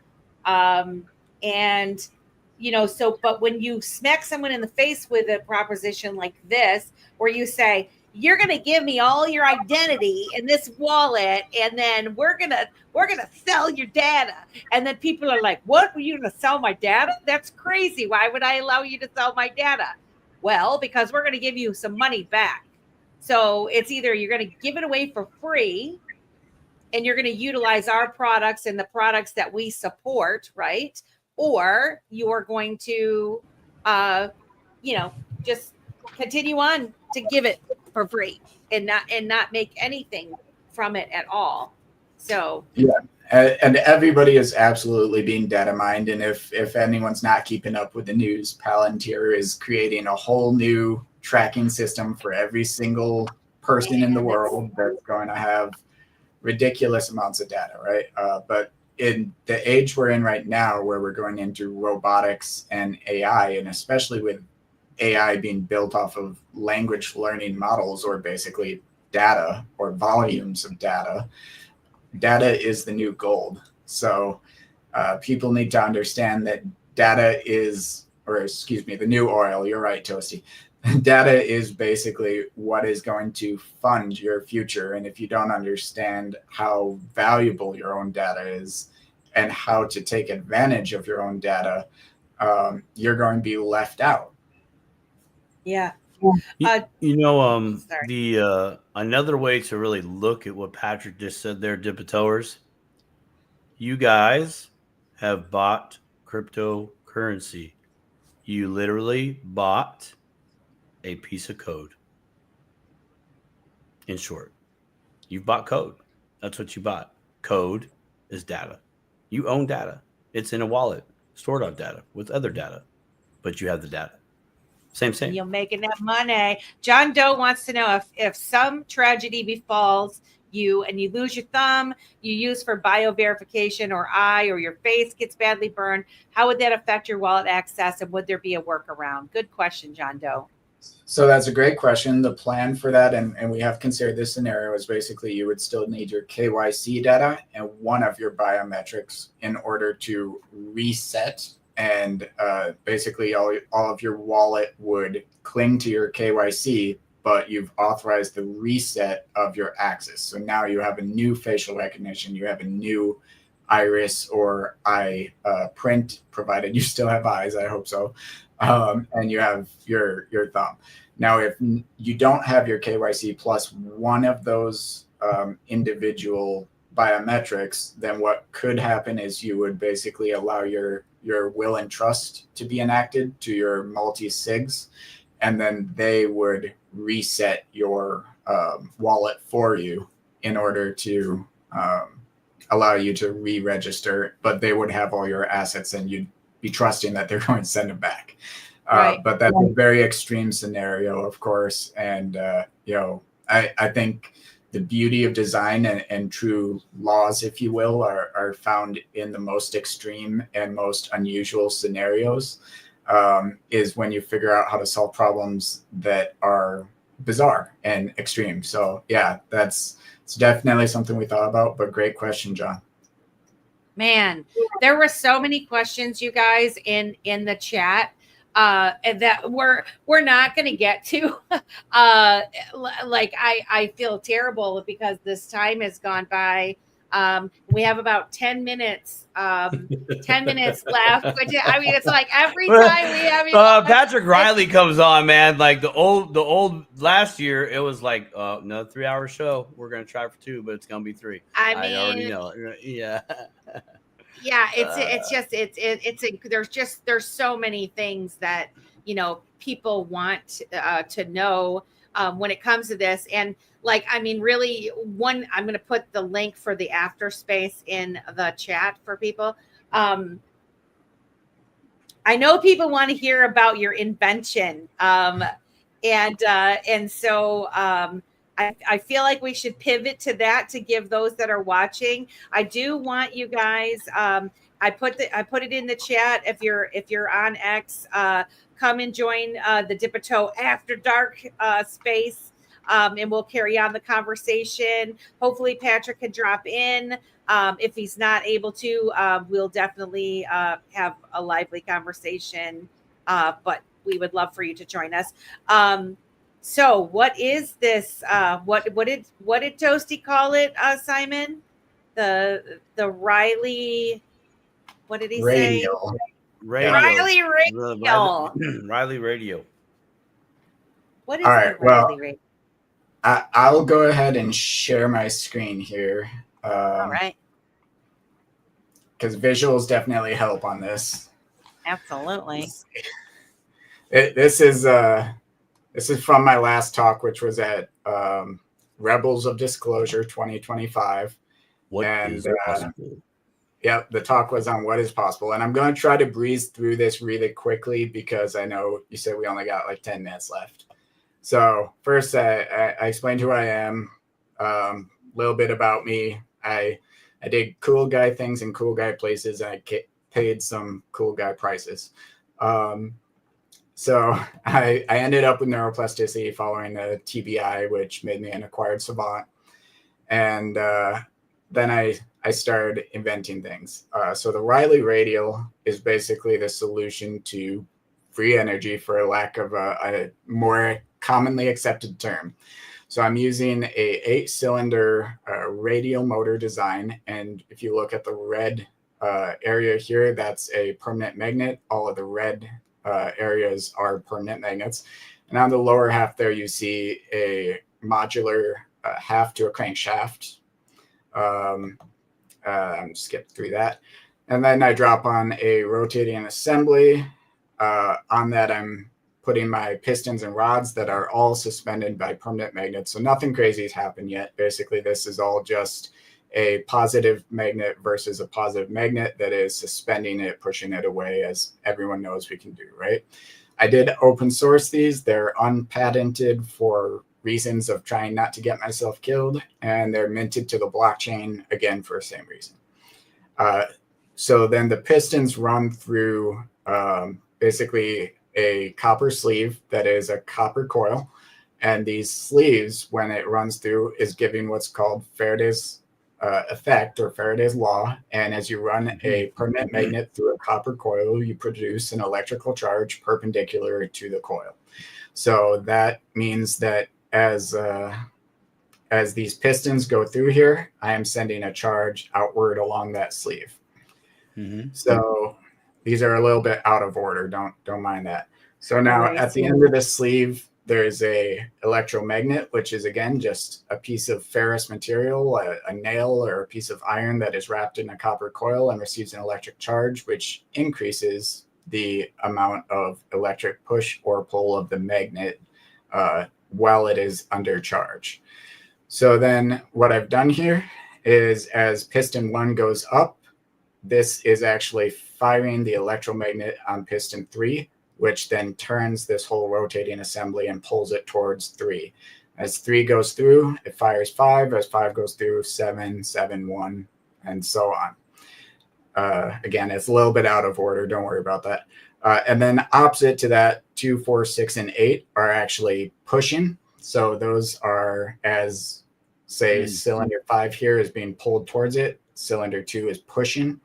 And what I'm doing there is I'm reducing the mechanical workload. And again, I have no friction in this engine with the exception of the magnetic resistance of the permanent magnet against the copper coil, causing eddy currents, which is what produces the electricity. So this is basically how it's rotating. And then I have a north and a south pole here on the z-axis, and those north and south poles are ready to receive alternators. And because I built this as a Riley radial, this is effectively a modular motor, and it's 8 cylinders, so every 45-degree turn in the crankshaft in the modular crank means that you would have a different piston firing. This is just an image of a regular alternator, basically showing that energy is produced by moving a permanent magnet against a copper coil. So this is actually how every single power plant and method of making power we have right now works, with the exception of solar. Even a nuclear power plant is just working on the steam generated from heating water, which is thereby turning a turbine, which is turning an alternator, which is basically copper and a magnet. So people think it's really advanced. It's really not. Same thing with a hydroelectric dam, so on and so forth.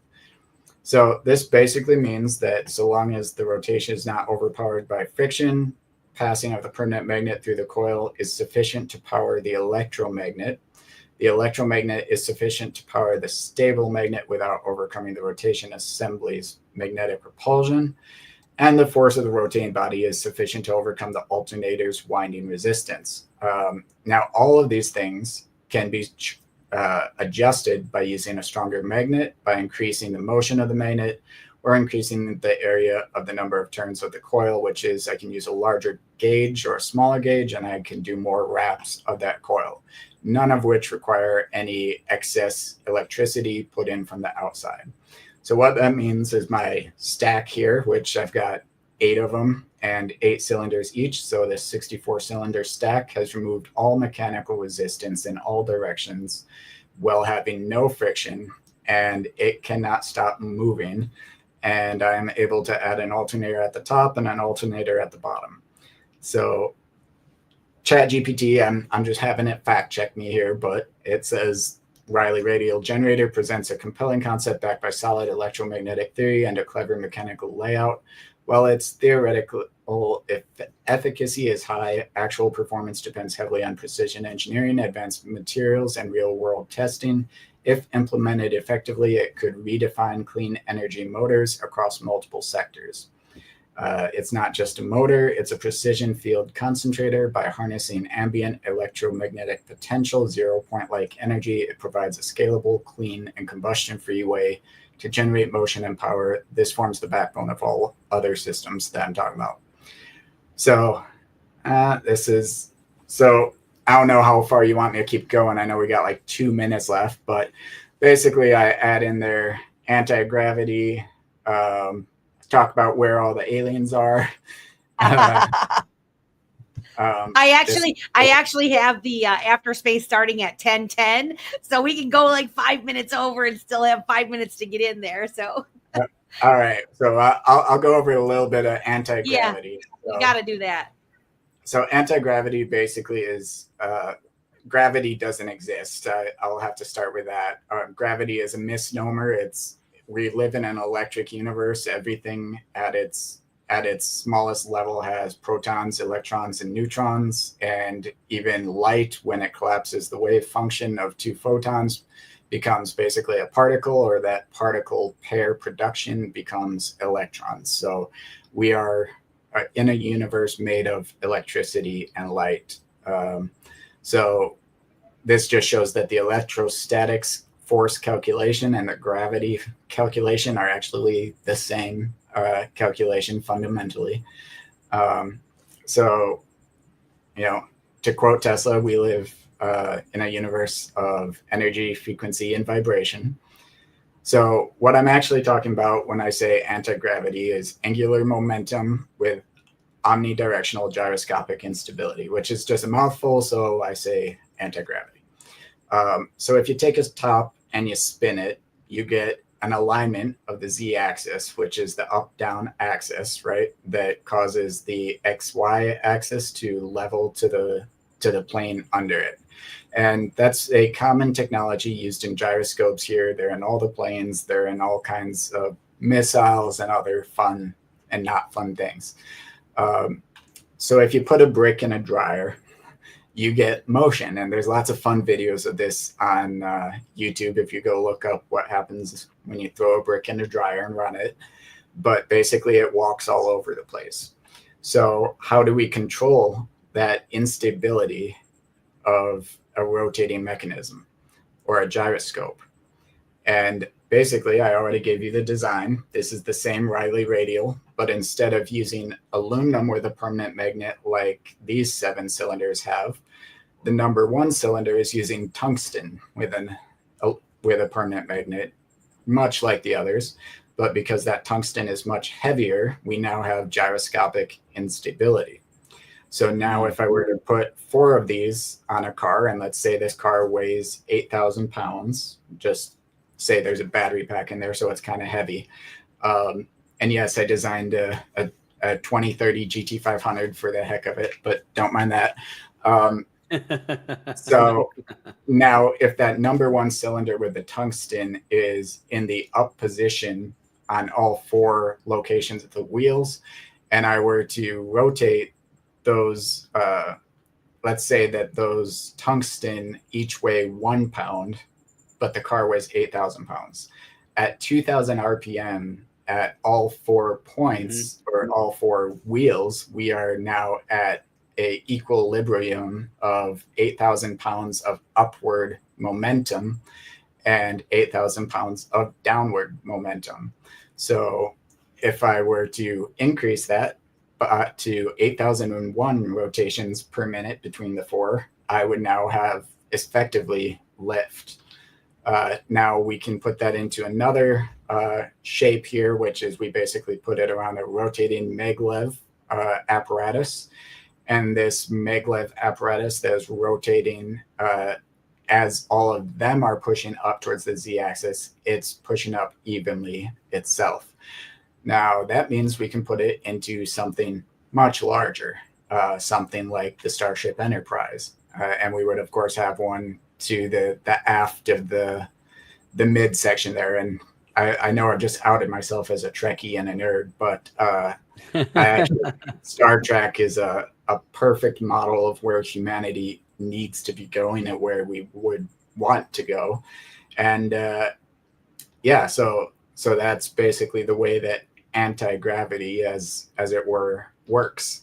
And again, GPT says, instead of defying gravity, we outmaneuver it by precisely timing asymmetric mass rotations. We create inertial uplift through controlled imbalance, resulting in reactionless propulsion without violating conservation laws. And this is where it's really important, is that we don't actually violate any laws. My over unity design or free energy design is within Faraday's law. It follows the laws of physics. And my anti-gravity, if we want to call it that, is also within the laws of conservation of momentum. There's nothing here I've done that is saying there's any kind of magic sawdust or fairy dust or anything like that that I have to use to make any of this work.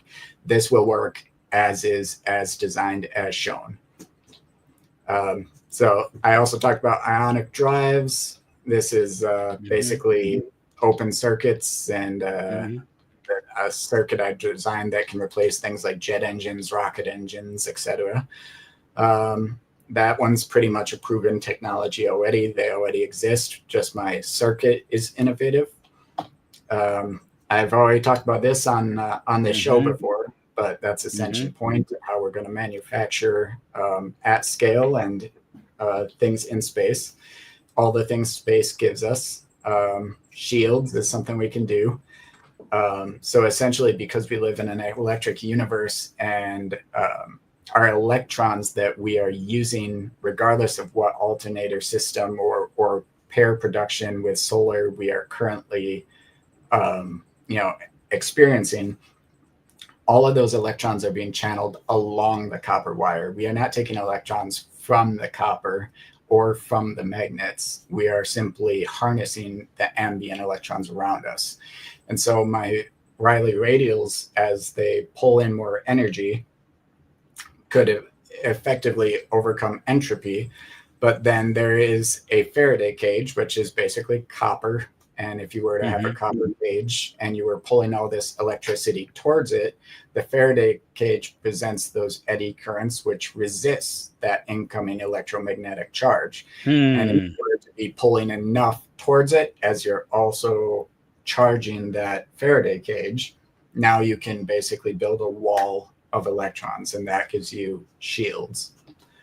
This is incredible, Patrick. So GPT-4o says, using Rayleigh radials to harvest electrons and shape them through a charged Faraday cage, we can create a breathable plasma shell around a vessel, repelling energy, radiation, and even micro impacts, a force field not as fantasy, but as structured ambient energy.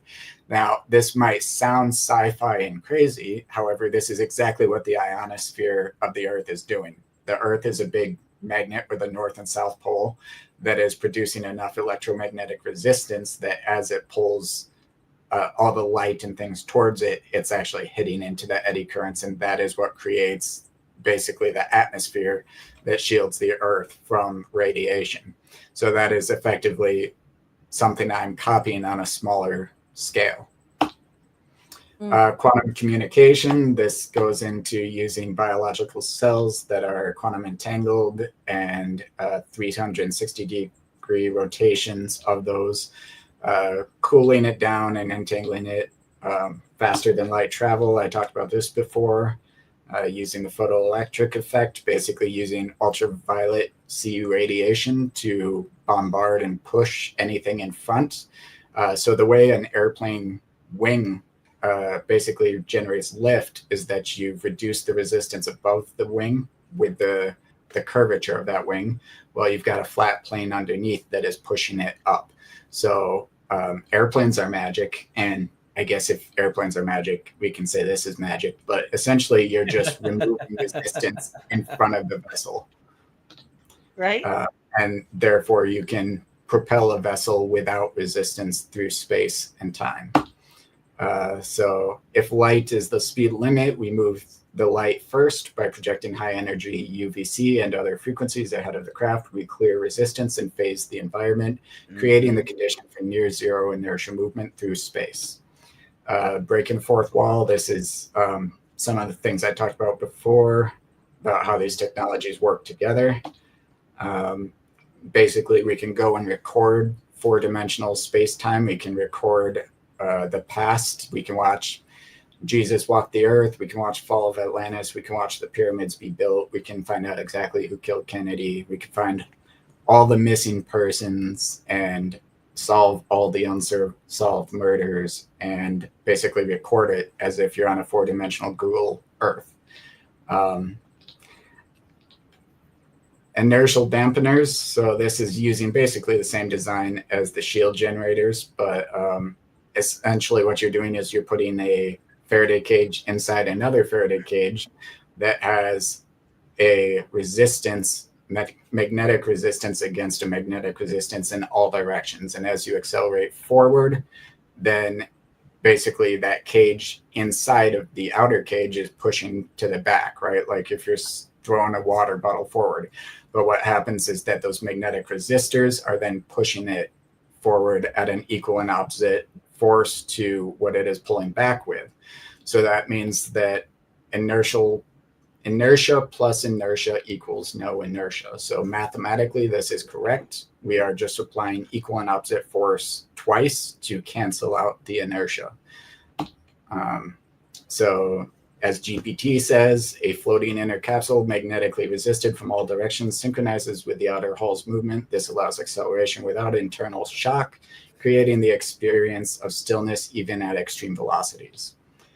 Tractor beams, this is using pair production. Basically, we're targeting ultraviolet C light as a laser on a object, which causes the production of electrons. As we're causing that production of electrons, we are extending a magnetic field out in the shape of a torus, and that torus is then pulling it in towards the center of the donut. So essentially, we are able to tractor beam anything.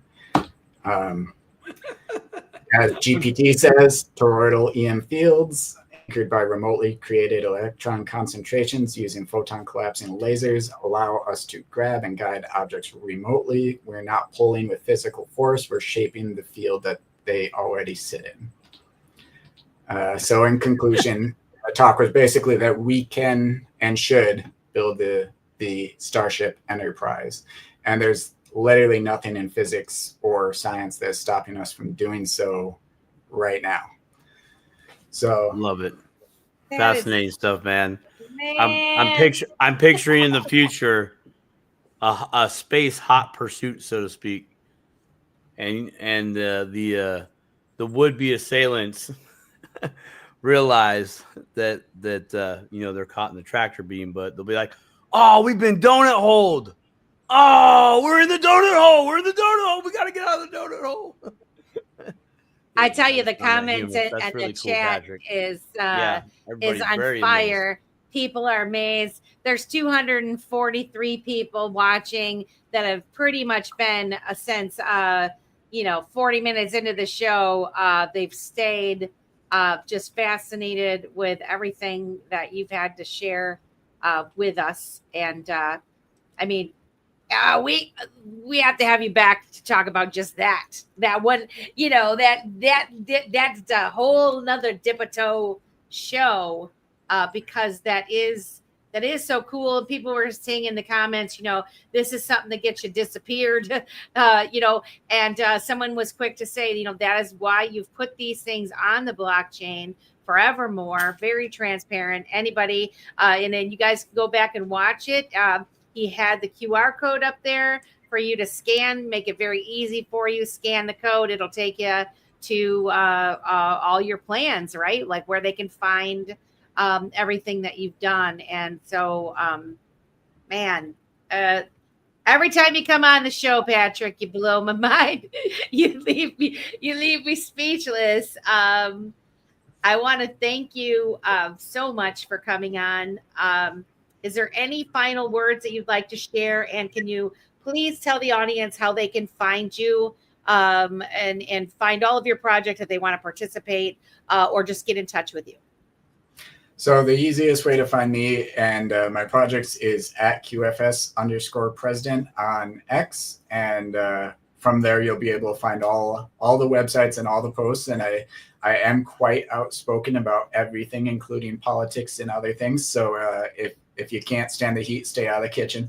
But that said, I will close out with a quote from Margaret Mead, which is that never doubt that a very small group of people can change the world. It's the only thing that ever has. And, the only constant is change. So I'm working on these things. This is all very possible. This is all happening. And I would love for anyone out there to be a part of this journey with me. Man, that's I got chills, Patrick. And I'm like, this is why I won't change my background, because I agree with you so much. Man, Simon, any final words? No. Tonight I'm speechless, except for think, grow, and dip that toe. Think, grow, dip that toe. Hey guys, if you want, please join us in our after space. I think it's going to be pretty spicy. Will you be able to join us or no, Patrick? Probably not. I'll be honest. When I went to Grafton to speak about this, I got a really great case of wine, and one of them's waiting for me right now. So yeah, I feel you. Dude. Don't hesitate. I'm gonna do it. It is called Dip a Toe After Dark, though, so wine is allowed. But yeah, we really appreciate you coming by, and yes, we hope to have you guys, you and maybe some of your other team on again soon. All right, great. Well, thank you very much. All right, guys. Take care, Patrick. We look forward to the announcement of the platform. Amen. Yeah, keep me in the back of your mind. The token. We'll get her done. All right, guys, join us on the after.